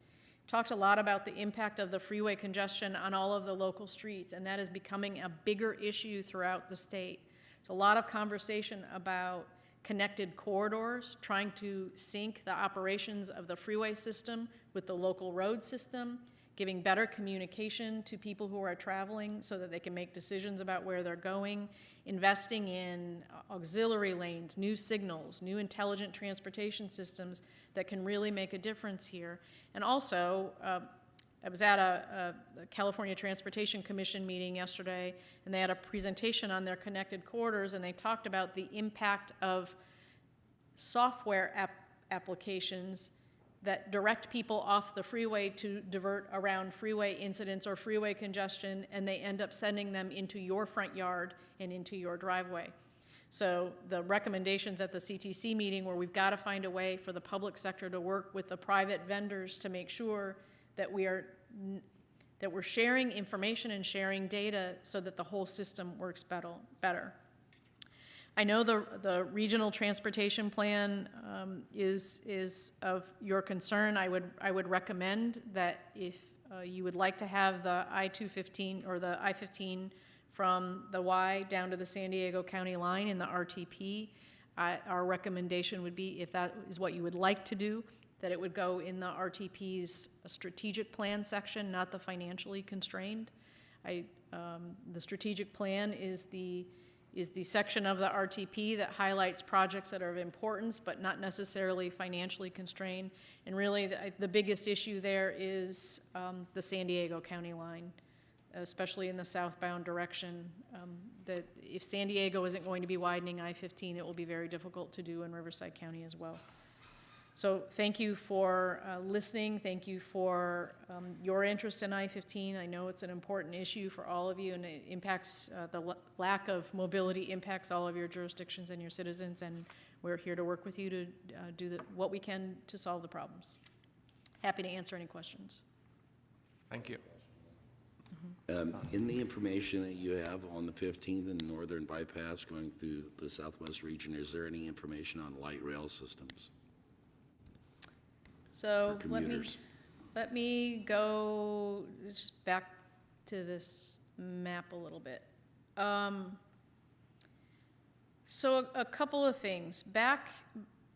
The county had I'll touch on rail in a minute, but I want to talk about the bypass. The county of Riverside had Riverside still has the Riverside County Integrated Project that looked at future transportation needs, land use, and habitat preservation. So that was the genesis for the multi-species habitat plan, et cetera. At one time, a new north-south corridor was being looked at between Temecula and up in the Hemet-San Jacinto Valley as an alternative corridor that was needed, an alternative to I-15 and the 215. During that evaluation process, there was significant opposition to a bypass of that nature, and so plans for that bypass were scrapped. The 215 corridor was designated as a CTAP corridor, which was the transportation component of the Riverside County Integrated Project. So any CTAP funds coming into Measure A would be spent on the 215. So from there is no bypass project that would be part of an RCTC plan. With respect to rail, I think it was probably 2006, right around the same time, we did a study about expanding commuter rail. We looked at coming from Paris down to Temecula, going Paris out to Hemet, San Jacinto. We also looked at Corona down to Lake Elsinore. So that assessment was done. What it showed us was that expanding rail down the I-15 corridor or down the 215 corridor would be cost prohibitive because we don't own any of the right-of-way. At the time, High Speed Rail was also looking at potentially coming up one of those corridors, so whether or not that ever happens, I don't know. But from a financial feasibility standpoint, I don't see commuter rail extending down to Temecula along the 215 or along the I-15. The space down the middle of the 15 north-south, one of the concerns, the reason I'm asking it is not only from a light rail standpoint, but to open up this region economically, we have to have the ability to ship products out of our region. And we have so many diesel trucks on the road. And I'm not going to be a business owner or a manufacturer that comes down here to spend $3 or $4 triple net per square foot, then have to absorb the cost of shipping that. So I'm wondering, in a future plan, this is something that we need to look at to understand that we need to be able to facilitate industry and being able to move their product into San Diego or LA counties. So one of the reasons why the commission went forward with the 2 tolled express lanes in each direction on I-15 was to make sure that there was sufficient room for the freight traffic that's rolling on I-15. It's a NAFTA corridor. It's a very important corridor that cuts across multiple states. So by having the additional capacity where we can have single occupancy vehicles, carpools, buses, we can move more people into those lanes to free up some of the general purpose lanes for the truck traffic. But again, there's only so much room. On I-15, we are building in the median, so all of the lanes we're constructing are being constructed in the median, so any future widening on the outside of I-15 will require significantly more right-of-way. So the question is, if we're facilitating for this heavy load of shipping coming in and out of this county with fossil burning vehicles, how are we ever going to get to our mandate that we need under Prop 32 with omissions? See, this is a double-edged sword. I'm confused with it because we're encouraged to decrease these omissions, but yet we have an ability to actually look at creating infrastructure that later on in the future can facilitate light rail or rail systems, but yet we're going to stick with the very thing that's caused the problem to begin with. Well, are you talking, so I'm sorry, I might be misunderstanding. Are you talking about freight rail or are you talking about metro? Well, you could use commuter and or lightweight rail for products that are being shipped out. Not everything weighs thousands of tons, so. So the addition of freight, which I-15 used to have a freight rail, there used to be freight track along I-15, and it was taken out. Would not surprise me. The private sector, so Union Pacific and Burlington Northern Santa Fe run freight operations in and out of the ports of LA and Long Beach, and their primary focus on rail is to move goods out of state on I-10, I-40. I mean, that's basically what they parallel. I would not expect that they would be investing freight funding into a new freight line along I-15 or 215. Well, I knew that there was a direct impact when I had met with Abbott in French Valley when they closed that facility down. And I said, why? And they showed me the cost of shipping out of Costa Rica or Long Beach versus shipping out of our region, and it was exponential. It was just, it made no good business sense. And if the premise behind this is that we're trying to create jobs within this environment, then we have to figure out how we're going to facilitate that industry to have those jobs here. Yeah. Thank you. Yeah. Hi, Ann. Hello. Great presentation again. Just wanted to reiterate what was talked about in the workshop last week in regards to SB 1. 400,000 signatures have been acquired almost in the first 30 days or so. Only 400,000 have to be done by April, so 800,000 total. So SB 1 is pretty much in serious jeopardy of hitting that ballot, and all of our commuters who are paying that extra amount just saw a kick in gas this last week. So there's a danger of losing those funds. You said that you're lucky to get 6% when you go to lobby to get. Well, I wouldn't say it's lobby, it's compete. Compete, okay. At both the federal level and the state level, they have criteria and performance measures, and you have to meet it. So the best project is supposed to get the money, and most often in the state of California, that's what happens. Okay, So we have to compete, and usually we compete well and bring in about 6%. And so with that comment, moving with this group, trying to get additional funds, in your opinion, how successful would that be? I think that if this region continues with its systematic implementation of priority projects with the justifications that we have, that we should be able to compete very well at the state level for those discretionary pots of money. And would that be partnering with you as well? It would be partnering with RCTC as well as with Caltrans. There are, okay, with SB1, there are discretionary pots of money where there's competition. So a bunch of jurisdictions just sent in applications for the local programs. There's a trade corridor component which could get to the truck issues. I-15 would be an ideal candidate for a trade corridor funding. There's a congested corridor pot of money where toll lanes can compete very well there. We think we have terrific projects. We think we could compete well in those discretionary pots. If SB1 goes away, there are no discretionary pots for us to compete in. It's formula only. And that formula fund comes down through the State Transportation Improvement Program, and it comes to RCTC to determine the priorities. That's not a competition, that's a local conversation. Right, thank you. Okay. So what I appreciate the presentation, and it highlighted, I think, exactly the point that we've been trying to make here for, since Mike and I started talking about this a while ago, is that, decisions made by San Diego County not to, bump up their lanes have impacted our city. And this section of the transportation corridor, better or worse, their lack of wanting to make those decisions, kept us off that list, right?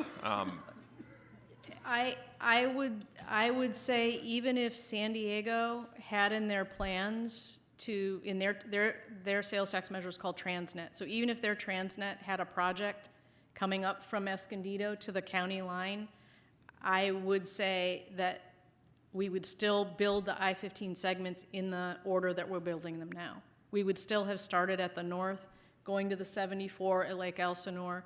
We would probably jump down to this section first and then do the last piece between the 215 and Lake Elsinore. But I guess or the vice original versa. analysis, though, the reason it was pulled off the list is because, that's what you said during your presentation, so.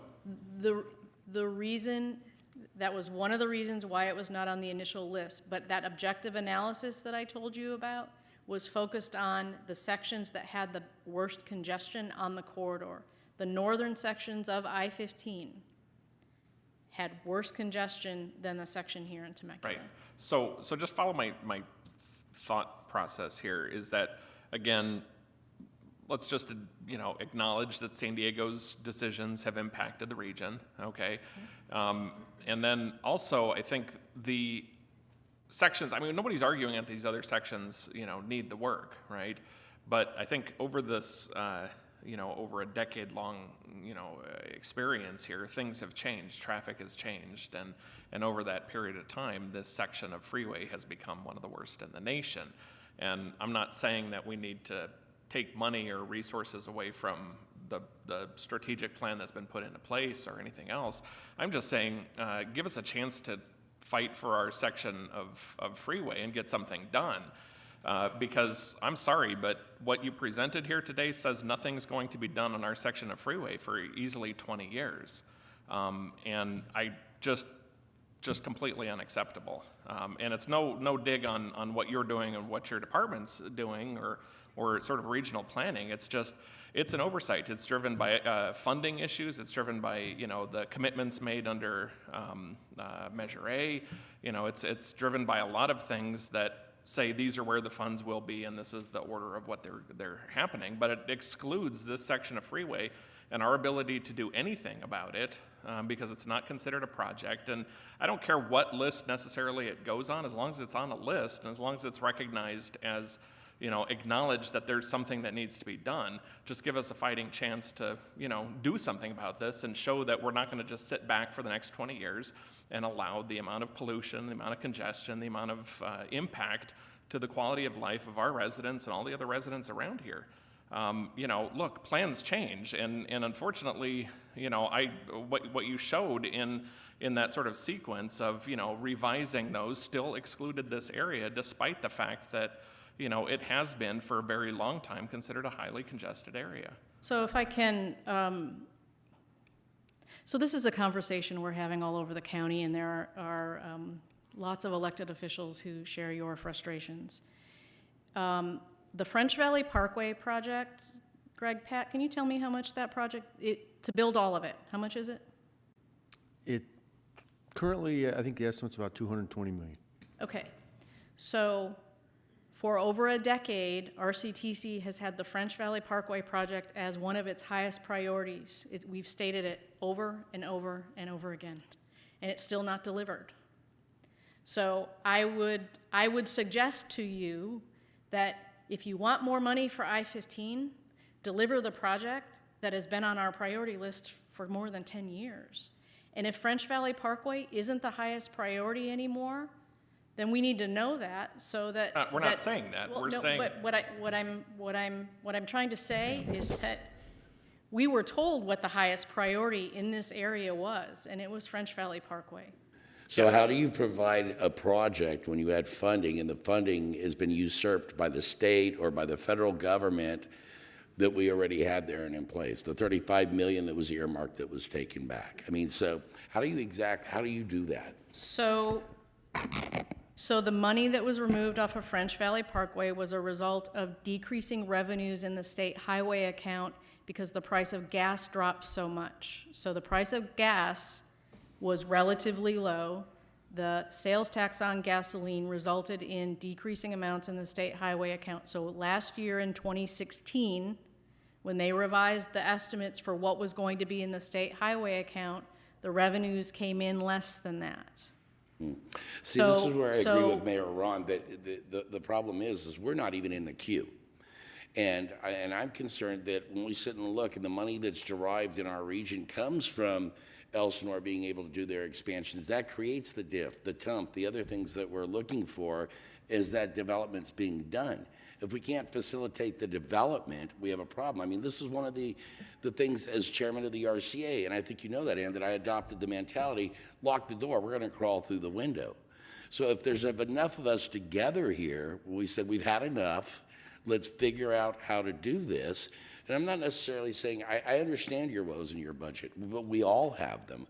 And now it's become an economic coma to this region that we can't get these things done. And it really impacts the quality of people's lives here on a daily basis. If I'm sitting an hour a day in traffic, 5 hours a week, 20, 40 hours a month in traffic, that is a substantial impact on my life, the quality of my life, my family's life, but also the environment. I think most of you would agree here. So to me, it's like, I don't want to go backward. I want to figure out what we can do presently. And if that means stimulating the economy in one part of the region or another to prioritize their project, then we should do so in order to get those funds that they can derive to get back to you. Or am I wrong? All we need is money. There is no lack of desire here. There's no lack. I agree with you. Okay. This is what we spend all day, every day doing. We need money.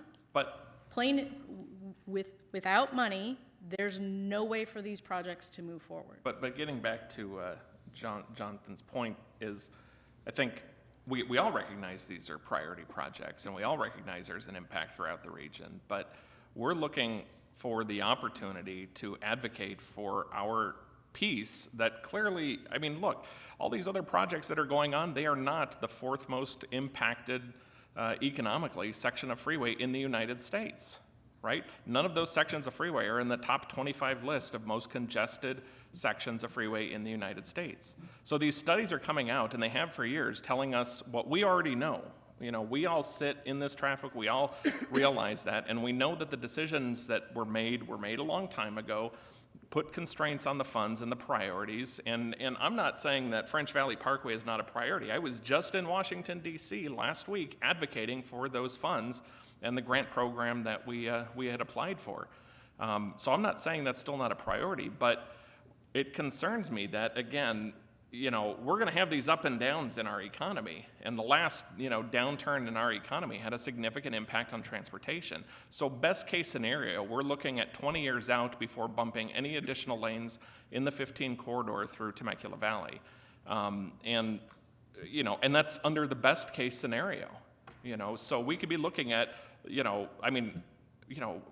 I'm going to be retired by then. It's not going to do me any good on commuting. I mean, it's not going to do anybody any good in their commute or their daily life, and they're going to spend, the better part of their lives sitting in traffic on something that, I'm just stunned. And look, I'm not taking this out on you. I realize you have your constraints and everything else. This is not an RCTC thing. I'm just saying the reason we brought this to the table is because as a region, we need to start advocating for what we think and what we know are these priorities, and we're not talking about let's take money out of here and put it into here. We're talking about let's seek those plus-up funds and let's find those solutions that are out there, because frankly, we just can't wait any longer, and we're certainly not going to wait 30 years. And I get it.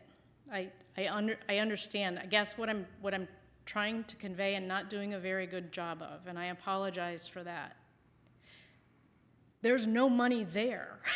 Well, but just give us a chance to look for it. Well, I mean, there is money there. There are regions and there are places all over the country. When I'm back east, there are places that are good at advocating for those funds and good at highlighting the need from the federal government. Earmarks aren't there, but these areas are still getting the funds they need for transportation and infrastructure, and we're not. We have obtained $2 billion in federal TIFIA loans in the past 4 years.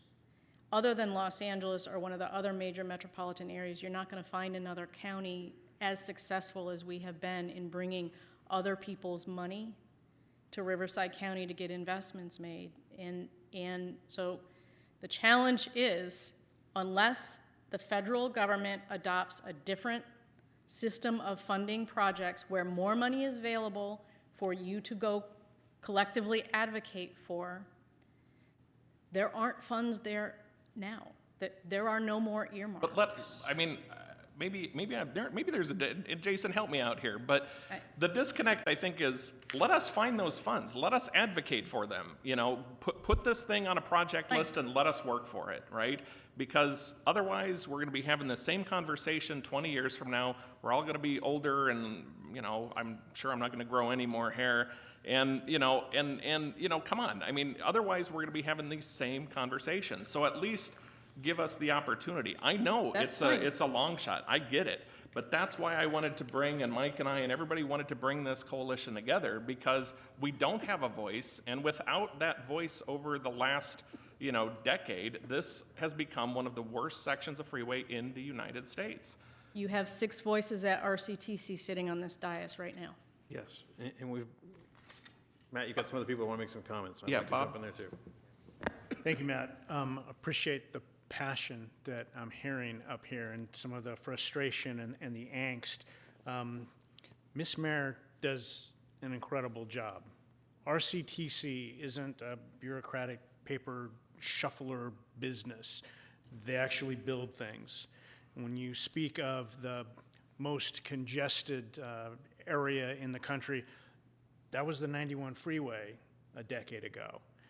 And we went to Washington, and with the help of Congressman Calvert and Congressman Issa, and with the TIFIA loan with Ray LaHood, the last Republican standing in the cabinet, he was the director of transportation, the secretary of transportation, we got 3 different pots of money to pour onto the 91 freeway and to move that forward. We got some issues today, but we found a way to do that. She's got 33 bosses. 33 bosses. I don't know anybody who's got 33 bosses. And what I hear loud and clear is finish what's on the list. She has rules, regulations, guidelines, and 33 bosses. So when I go back to our last meeting, I see two simultaneous tracks we need to be on. One is the standard model where we get this on the RTP and we start down that process. The other, and I called it last time, I called it the nuclear option. And the nuclear option would be an executive order that would repeal NEPA on federal highways, on existing rights-of-way, or some other unorthodox formula. Congressman Calvert is rising in the seniority ranks within the House. We have a friend in Congress. I don't know that we'll ever be stronger. And so I am advocating that we take those two tracts. Right. Yeah, exactly. I think you're spot on, Bob. Thank you. Okay. Mike? Couple of things. Ann, in your presentation, you mentioned the HOV lanes, I guess, picking up from where they terminate now, going all the way to, was it Cajalco on the 15 freeway? So right now, I-15, and it was kind of amazing, I-15 doesn't have any carpool lanes at all in Riverside County, and it doesn't in San Bernardino County either, which is pretty rare. So right now, there are no carpool lanes on I-15 in Riverside County. What the plan was from the State Route 60 down to State Route 74 to have that be tolled express lanes in each direction, and then at 74 to end the tolling and only build a carpool lane between the 74 and the Y. Got it. And I think you were mentioning that, because a lot of these decisions were Measure A driven, that it's anticipated to have that money in that project, I think you said by 2029 to the tune of $522 million? No, the one by 2029 is the tolled express lanes, $544 million from Cajalco Road down to 74. The carpool lane from 74 down to the Y is shown in the RTP at 2039. Now I want to be really clear about something. Those timelines are what we have in the RTP. Okay, it's a long-term planning document used for modeling. RCTC, at every step of the way, for decades, when we have money, we spend it and we get things built. We've never done anything different than that. So even if the RTP says 2029 or 2039, if there is a way to get a project built sooner than that, we do it. The RTP does not control how soon we deliver projects.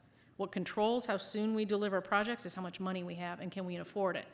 So also, another thing to consider, which I mentioned before about this toll network, just because the plan in 2013 showed just building a carpool lane from 74 down to the Y, one lane in each direction. As traffic increases and we start looking at really developing a project there, if it becomes something else, that's fine too. It could be a carpool lane, it could be tolled express lanes. There's a lot of things it could be. It could be a general purpose lane. So just because it's in the RTP doesn't mean that controls the schedule or the time, or the schedule or the scope of the project for something that's that far out. I guess it sort of begs the question for me that area, that section of freeway, forgive me, Bob, okay, it seems like there's a lot of resources planned for that area. And of course, as Matt just described, absolutely none for this critical piece that we're talking about. Even in fact, on the STIP funds, the beginning to study those HOVs, I think the STIP funds is allocating $50 million. And at the same time in the STIP, is it 49 million? What is it? It's 50 million, but it's for the tolled express lanes project. And which will go from where to where? So Cajalco to State Route 74. Got it, okay. So Cajalco to State Route 74, and this shows the broader section, but from Cajalco to State Route 74 is the next project. It's $544 million we project, and that's where the $50 million in the STIP has been requested. Got it.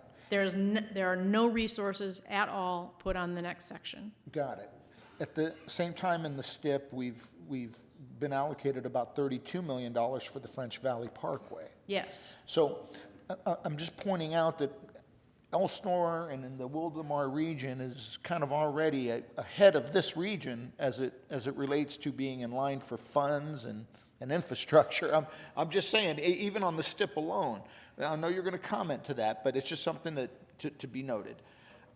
Something else, I have a sort of a question and want to point out. Mike, I just want to apologize. I have a drop dead time. I have to leave, so I don't want to be rude. I just wanted to let you know that. Good to have It's you not here. your comment, Mike. It's just, I got to go. Thanks.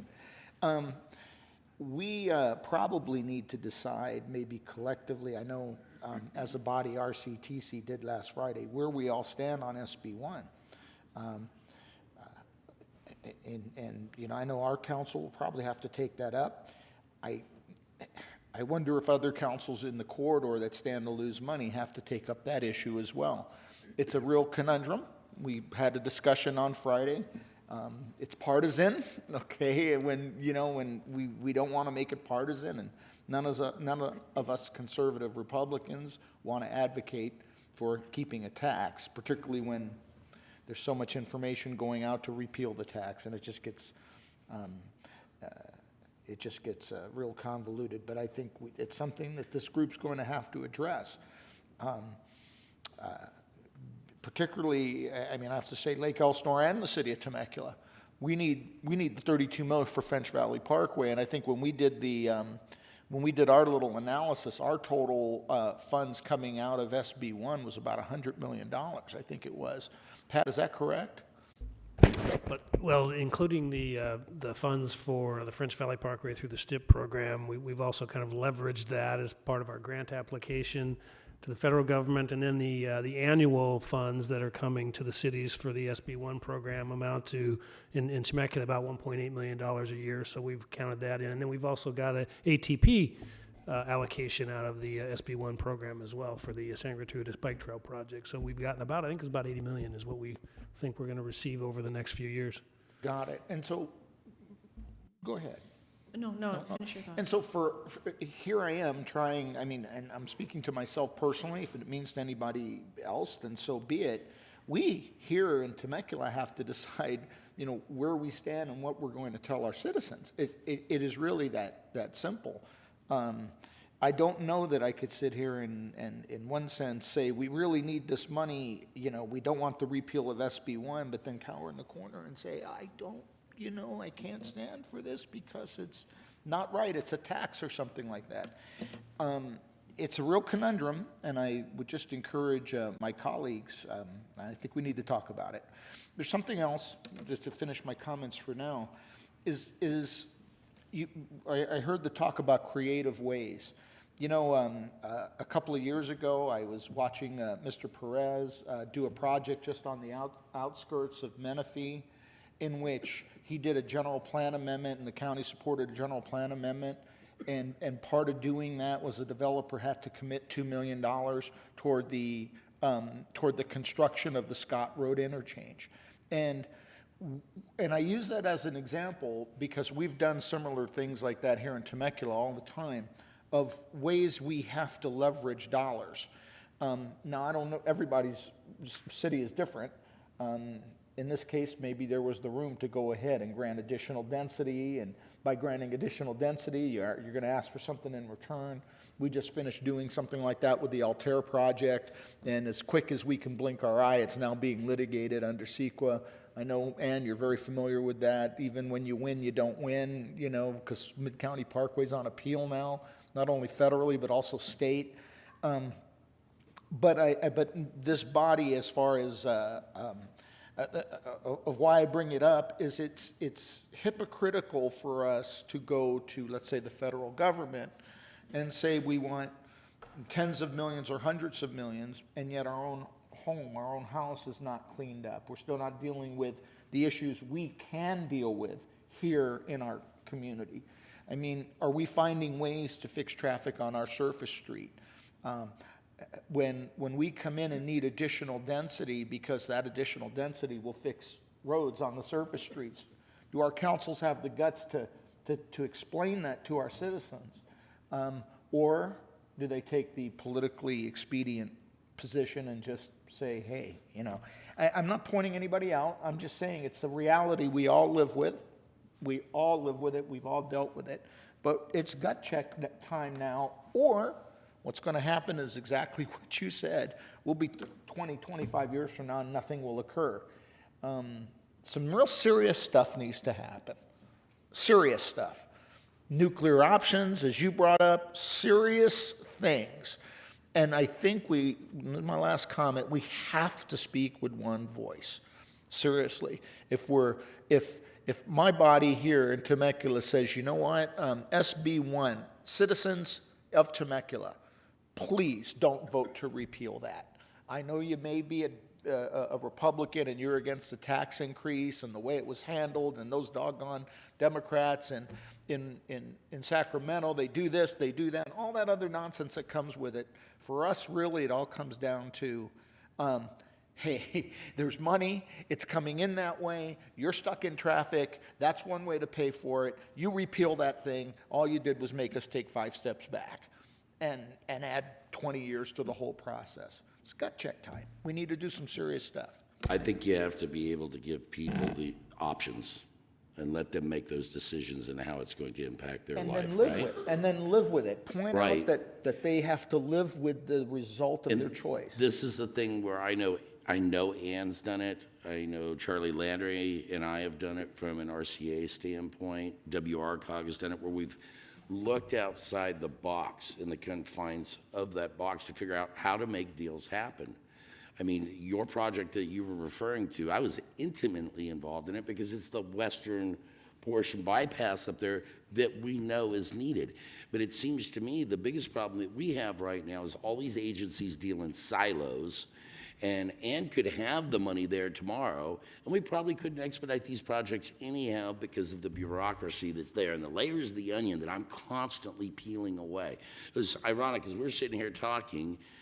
I have another meeting to attend, and my wife just texted me and said, I'm not going to be there. I'm stuck on the freeway on 15 North. And so I'll hear about that when I get home tonight. But again, we have to figure out how to expedite this. We cannot do this in government time anymore. We just can't. There's such a huge impact. And I truly believe that if we're a loud enough coalition, we are the 4th largest county of 58. And we certainly will be an economic juggernaut to deal with. We have 2.4 million people in this county. It's time that we stood up and said, look, we're not asking you for anything extraordinary. And maybe that means if we have to do more loans, whatever it takes to do it, create bonds, then we need to do it. And if we can encourage economic development in cities that can derive that income, that will help bring TUMF and DIF and all the other things that are already there, hoorah. But developers are not going to come if they don't have a way to get there. And we can't just keep increasing fees and increasing fees, hoping that because Ann said it, you increase the fees too much, they don't come.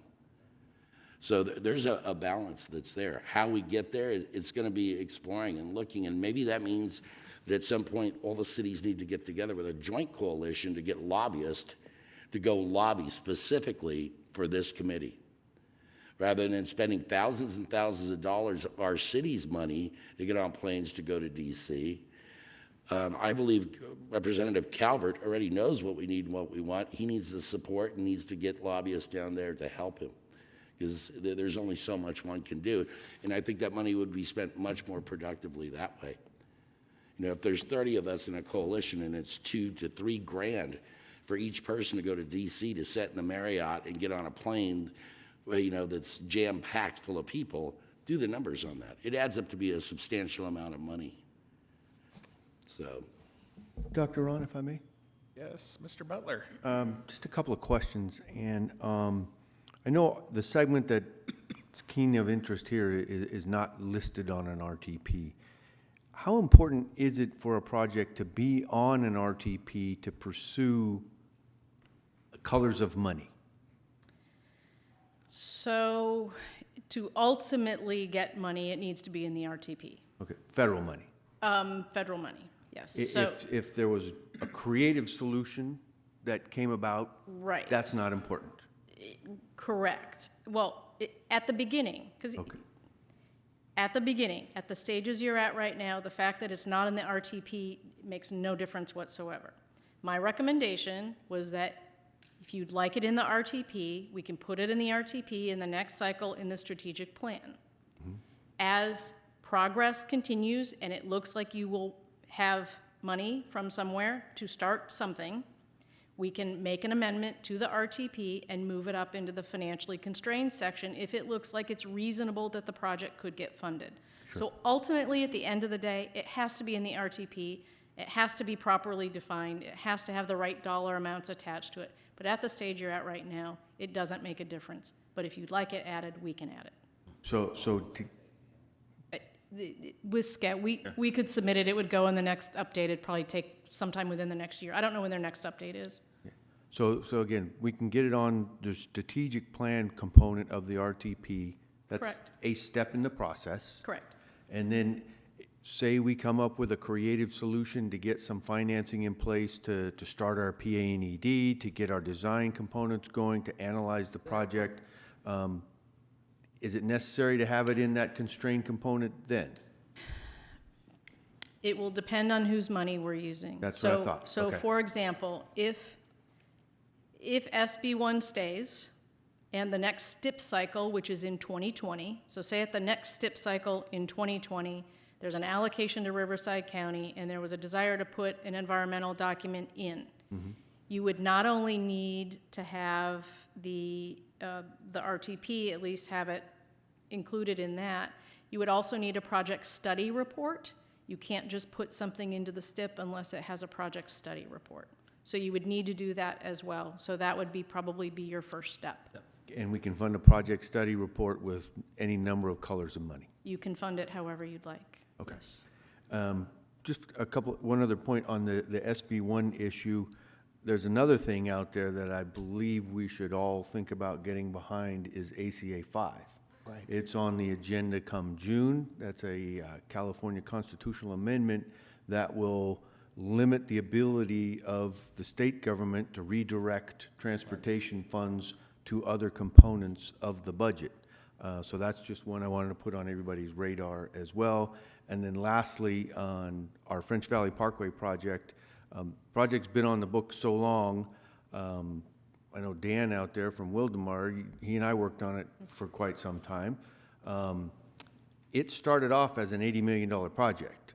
And as time has gone by, traffic volumes have gone up, the scope of that project has grown up to a point where at one point in time, I could go back and get a letter in my file that I got from Ann that said, we're fully funded. And we were moving forward. And then we had to add something else, so we had stuck in a little bit of scope creep. We've been successful in working with Caltrans to break it into sub-phases again, because we did have just 2 phases. We're enjoying phase 1 now. Phase 2 was the rest.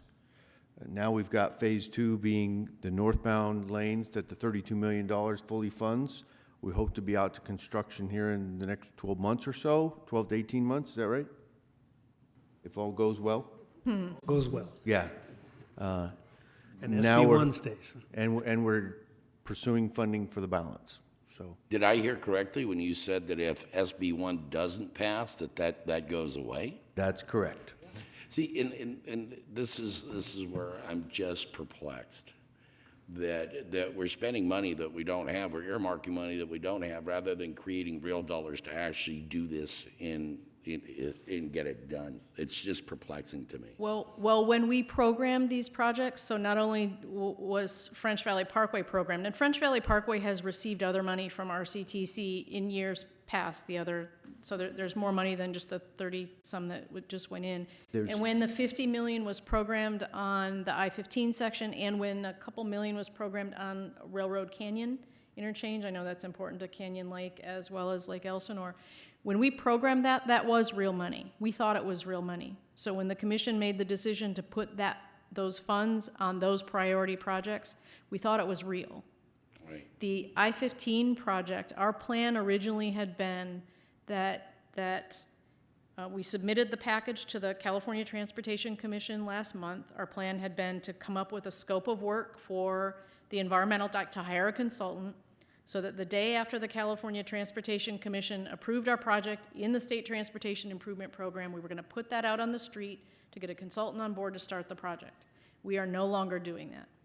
We will not do anything on that project Until you find out until what's we gonna find out happen. what happens with the repeal. So, but at the time the decisions were made, the money was real, and we thought it was good for 10 So years. then this goes back to looking at the original intent for MSHCP and what it was intended for, and now looking at it and going, we keep revisiting environmental issues, and that was one of the things as chairman of RCA that I've really tried to address from a policy standpoint.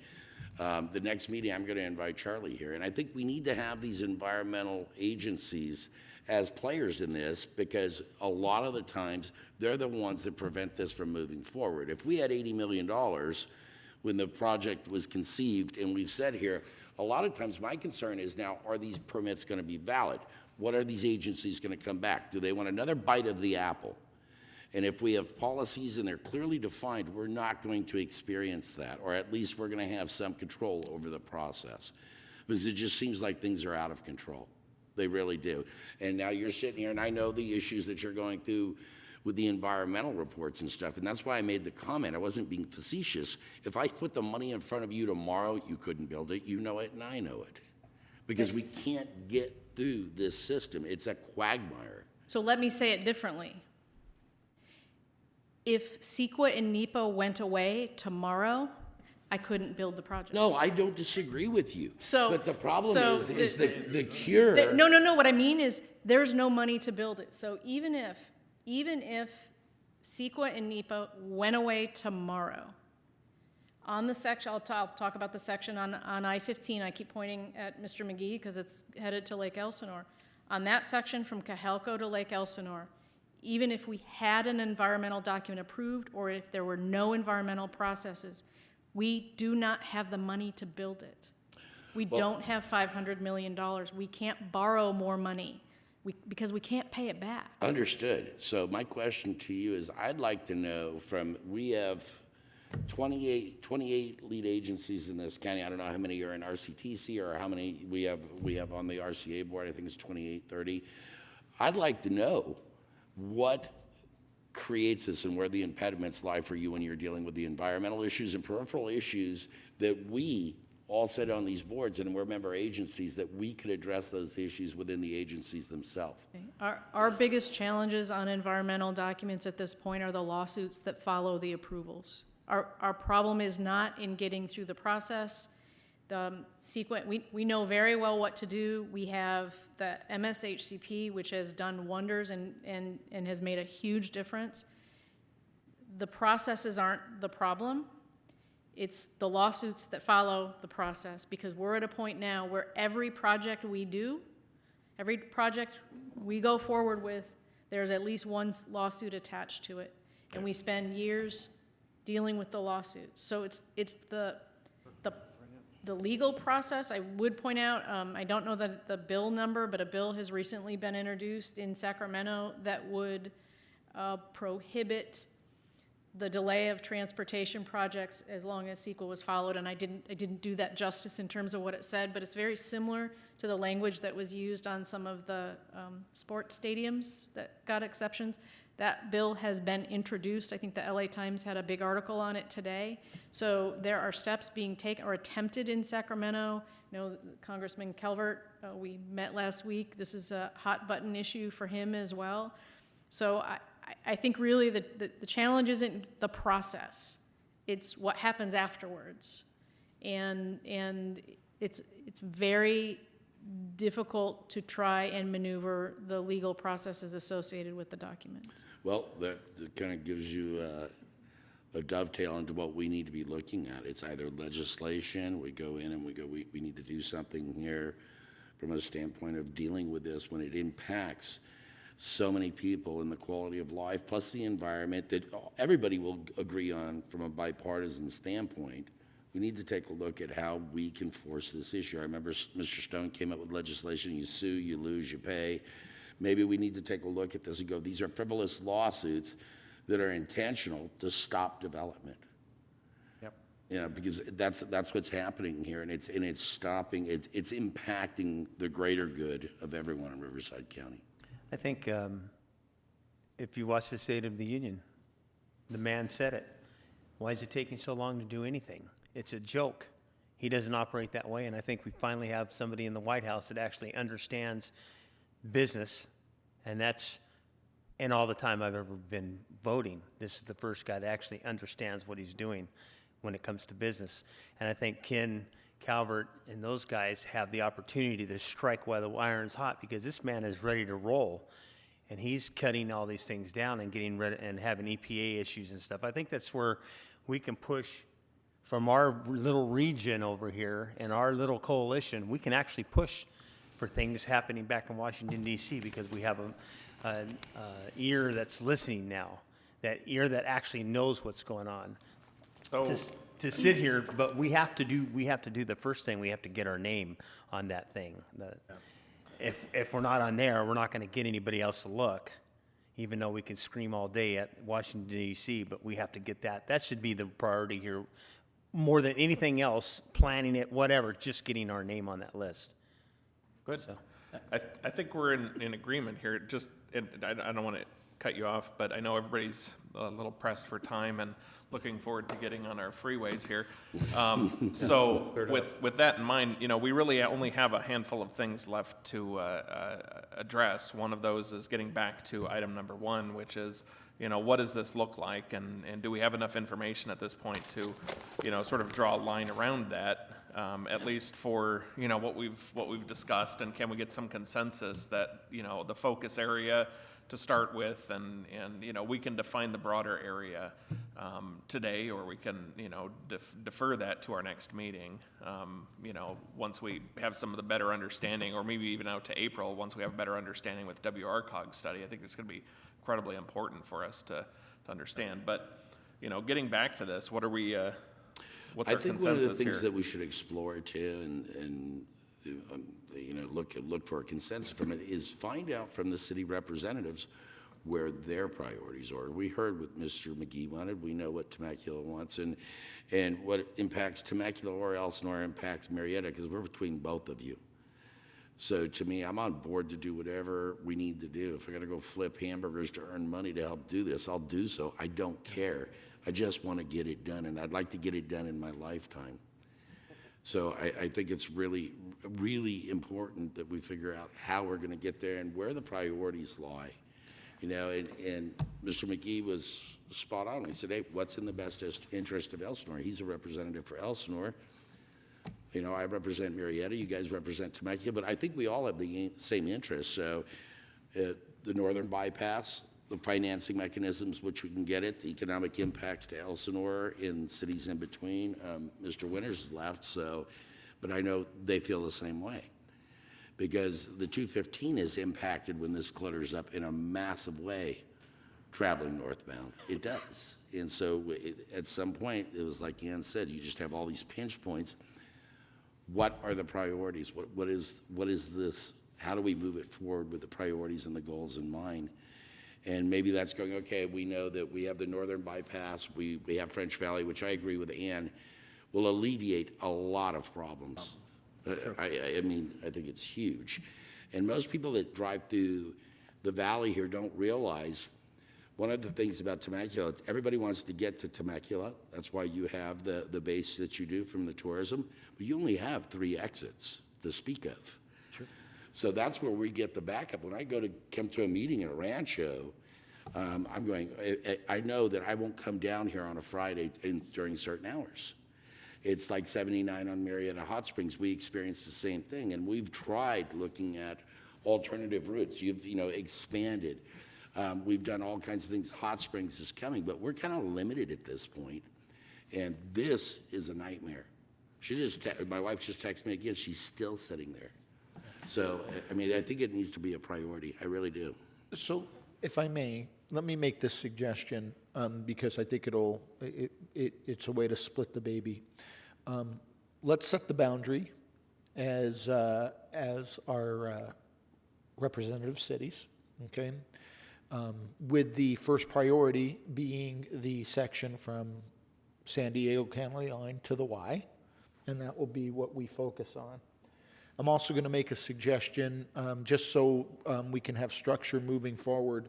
I think it would be good if Mayor Temecula chairs these meetings. I think it would be good if somebody out of Murrieta, and I'm going to recommend Jonathan Ingram, vice chairs the meeting. And I think that probably gets our work done for today. I think we also need to be in agreement, and I don't mean to get ahead of you, but I don't think I am, maybe I am, that that section that I just talked about needs to be on the regional transportation plan, and whatever mechanism is necessary to do that, we need to begin to implement. So those are my, I guess, my 3 suggestions, just sort of to wrap this up. So just out of curiosity, before we wrap it up, Mr. McGee, priority list. I know you have an idea. I know that you've struggled in that portion of the region to get your infrastructure needs taken care of. What's on your mind? Well, I heard 2 different things. One is now we're going to do it first, which is what we started with, and then I also heard data-driven. So why don't we go back to data-driven? Let's define the area as big as possible, 74 to the Y to the county line. I can take that back to my council and include that in the resolution. Let's start there and not target one area or another, and let's see where the money goes and where the data tells us to go. But the RTP part, that's got to be done. Right. Quickly. We got to go do that. But then we can't not do anything between now and April 5th either. Right. I mean, we got to be doing something, because if we all go away for 3 months or 2 months, we'll be right back at the same spot. So I want to define the area from Highway 74 to the county line. I want to get the RTP in. I'm fine with the chairman and vice chairman gig, but we got to think about doing something else in the meantime. I don't disagree. I think it's a foregone conclusion that WRCOG is going to do the big data. They already said they did, or did I hear incorrectly? Right. Okay, so that we can have back by the next meeting. So that's established. We can have that. And if it comes sooner, then we can start putting that together sooner. That's not to say that we can't reach out to Jason, other representatives, and see where there's some alternatives. And again, there's going to be, I had the opportunity to meet with retired Senator Hollingsworth, and he's got one of his chiefs of staff that's looking at different funding mechanisms that are available. We need to start exploring those, and we should probably sit down and look at getting a lobbyist and what it's going to cost us, so that we have some type of benchmark on, if each city has to put in $5,000 or $10,000, what's the benefit of that, so that we have it there to have our lobbyist lobby for us aggressively in Sacramento and DC.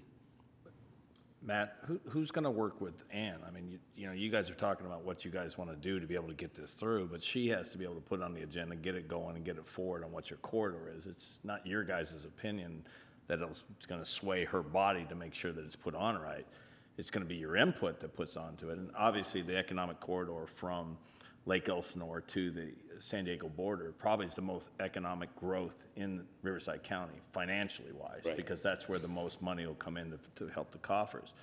But you need to get with Ann to make sure that one of you speaks to her to get it on, where the corridor is going to be and how the plan is going to be set up, because there's Ann's easy multiple to work plans with. being set up. And you all's got to take a stand on SB1, because you're talking on both sides unless you're going to really take a stand on it. Yeah, but Because that's why without I agree with it, Mr. she's not going to McGee. have any funding whatsoever to go forward with it. Then that's our job to find that, because that's where I agree with Mr. McGee. We can't sit around and worry True. about what's going to happen with SB1 one way or another. We need to move forward now. And I think there should be a consensus for that, where we figure out, like I said, they lock the door, we'll crawl through the window. It's time that we step up and work as a coalition together to accomplish this. So if I could, since Mike Nagar has nominated you two gentlemen to be the chairman and vice chairman, can you guys work on, give us some other homework assignment over the next 2 months? Or the interviewing of consultants or lobbyists, or the guy who's got the next big idea. We don't have subcommittees. We're kind of just emerging, but I don't want to lose the whole year trying to, you know what I'm saying? So if you two guys, as the leaders of the group, can maybe outline something, even if you're calling another meeting in a month, or if we're meeting independently, I just don't want to stop the momentum. I think we should continue with regular meetings. I think it's important. Oh, I do too. And okay, so I'll make a couple of recommendations. Lake Elsinore just hired the same lobbyist in DC that we work with. Fantastic group, and have really come through with us on a number of occasions. You know, I would be happy to reach out to them, and I know Grant and Bob, you could too, and let David and folks know that maybe, you know, they could put together a proposal of what it would take to, you know, sort of represent the coalition. You know, I know you know the same thing. We have excellent pricing with them, and given the amount of heavy lifting they've done for us over the years, they are exceptionally reasonable compared to what you pay, and they do one of the best jobs I've seen, you know, in Washington. So we could have them, you know, reach out to all of you and sort of, you know, start that Well, I conversation. think what should happen is maybe you should do that, or we should do that, and we get it together and then send it off to everybody so they can look at it and say, okay, here's a dollar amount. And one of the questions I had for you, I'm sorry to keep bugging you, but because I want to leave, I got to get going here. The projects that are in the areas that you referred to that may or may not be in the queue or that we haven't done, is there any specific biology or environmental issues that we need to address or bring out for reports where we can also factor in the funding mechanism that we would need as a coalition to make sure that we address those as well?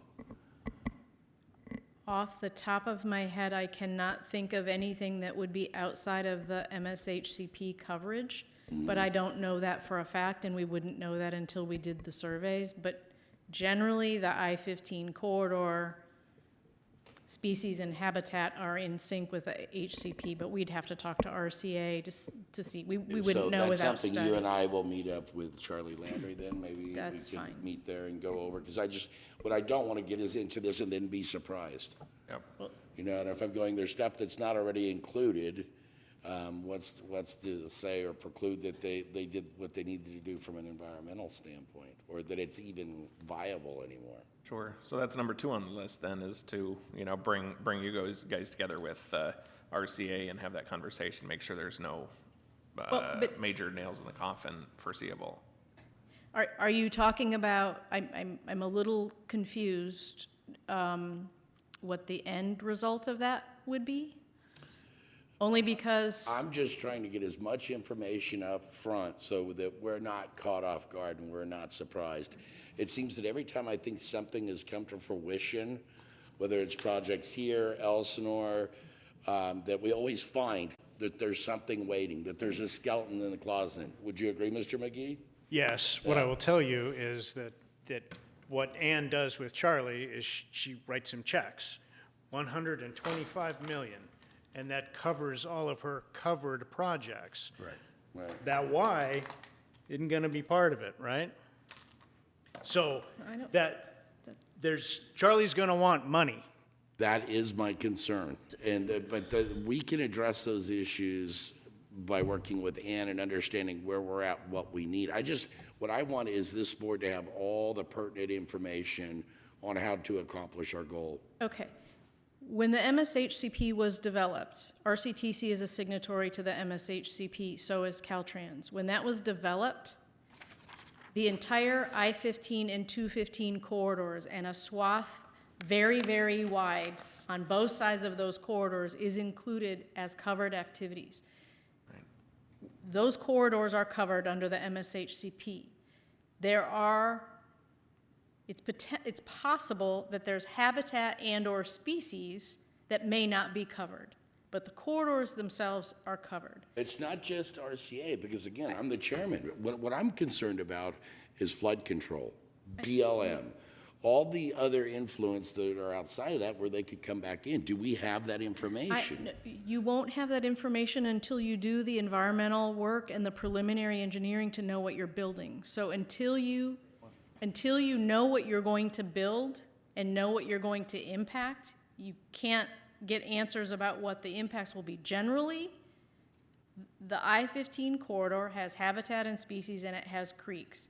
We will need all of the permits that are required from Army Corps of Engineer, all of the wildlife agencies. It will be required, including in this section through Temecula. Yep. The French Valley Parkway needs permits. It needs to go through all of those clearance processes. So, forgive me for being blunt here. That is, we're so far from needing the answers to those questions. I would recommend you start with first things first, which is, where are your priority projects? What do you want to focus on? What are your concerns about sequencing of the projects? What can you do that's at a lesser, how could you maybe split these projects up so they're more affordable? That's where your hangups are gonna be. That's what's gonna get you. That's where your fatal flaws are. Your fatal flaws are not in habitat, species, or permits. Not saying it's easy, not saying I enjoy it. It's just, that's not where the fatal flaw is. The fatal flaw is up front. You need to figure out what you wanna do first. And thank you for being here. As a member of RCTC, and I know Bob's on there as well, a lot of us, getting this on the list is not the problem. It's getting the funding for it. But we've got to remember, we've got other projects that RCTC, when Ann says RCTC has a priority, it's our subcommittee, the 15 corridor subcommittee that included representatives from this city and everywhere else, made that priority list, and this section wasn't on there. That subcommittee can readdress that. But when we readdress that, we have to remember that we have other things we've already put at the front of the line. I don't think Temecula wants to lose where they're at in line with their current project. I don't think Elsinore wants to lose where they're at in their current project in line. So when we're talking about trying to jumpstart this and go all the way down and have a nuclear option and clear the environmental work and go out and find funding for this project, we've got other projects that are way further down the line that are ready to go that we're going to wipe off the board if we do that. So I caution this group that we need to work with RCTC and not just throw everything out with the bathwater and just start shoving down one path, because we've got other projects we need to look at too. I agree this is a problem. I agree that this in the last 10 years has become a major problem, but we can't ignore everything that's led up to this. And I think Ann did a great job of explaining how we got to where we're at. And as an RCTC member, we'll continue to push forward. I'll continue to try and bring this forward as a priority, but we can't push everything else aside. We can't just jump to the end and start building. So then why don't you bring the list of the projects that may be at risk?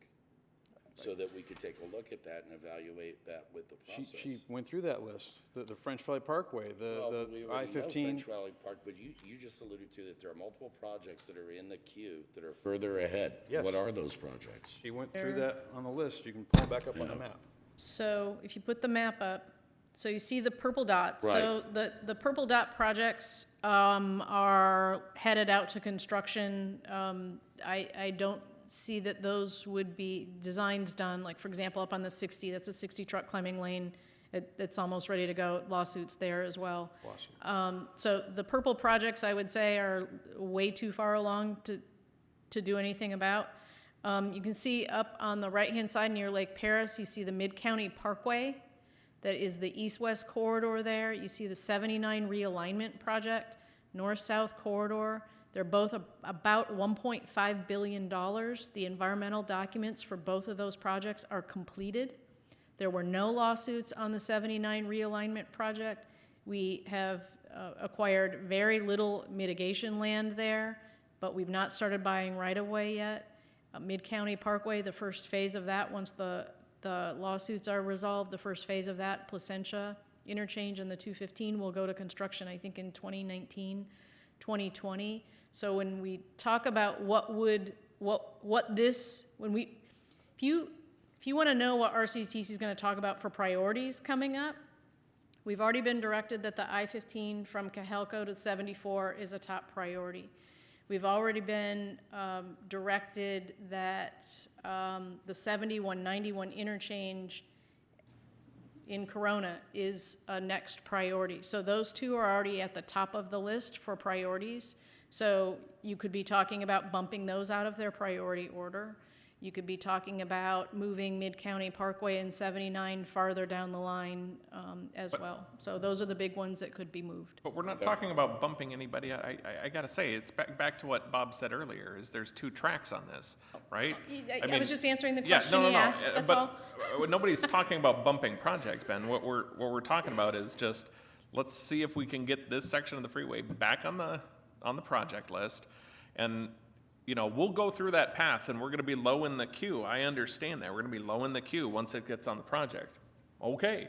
But that doesn't preclude us from what Mr. Butler was saying earlier, from trying to seek these other funds or other opportunities or whatever color of money goes, you know, toward these things. We just need this thing to be on a list. We don't want to interfere or preclude anybody's projects. We want Elsinore and everybody to be able to work, you know, in the direction that they already have. But in the process, as all of this was done, and you know, no oversight by anybody, including the RCTC or the subcommittee on the 15, things change over time, right? So this became the pinch point and one of the worst places in the country. So we're just saying, give us those 2-track options, and if we have to wait 30 years, you know, extremely disappointed that would be the outcome. But in the meantime, there's opportunities for us to work through other funding programs or whatever mechanisms that don't preclude these projects. That's what we want coverage on, and that's what we're coming to you asking for support on, right? We don't want to move you off the list. We don't want to impact your region. We want to be able to move this up and come with, you know, unique options that may be a good model to then address other issues, you know, further on. But we just need your support to start that conversation, start the dialogue. We realize it's going to take some time. I'm as frustrated clearly as everybody else is, because these projects just should not be taking this long. You know, as we put our planning out as cities, we said, and we have growth management plans. We have all of these things in place that say this is how big our city is and this is what we expect. And the anticipation, of course, was what? That the freeways would keep pace with what we were doing. And sadly, that is not the case. And so we're just trying to kickstart this in whatever mechanism we can and say, look, whether the federal funding, you know, dries up or the economy, you know, shrinks or whatever happens, these are all things that we never expected to have happen. And we never expected to have this section of the freeway back when the 91 was the big priority. We never expected to have the problems we are today. So let's not ignore it for 30 years and hope to make it on the list. Just give us the portfolio now. That's all we're asking for, is give us the portfolio, let us put it on the list, and let's do this as a coalition, because that's meaningful, because then we can start working on all the other issues. On that note, Mr. Chairman, I got to get out of here. I know. All right, so are we good with, we've got some deliverables. We'll start working on this process. We don't want to waste time. We'll get the RCOG study.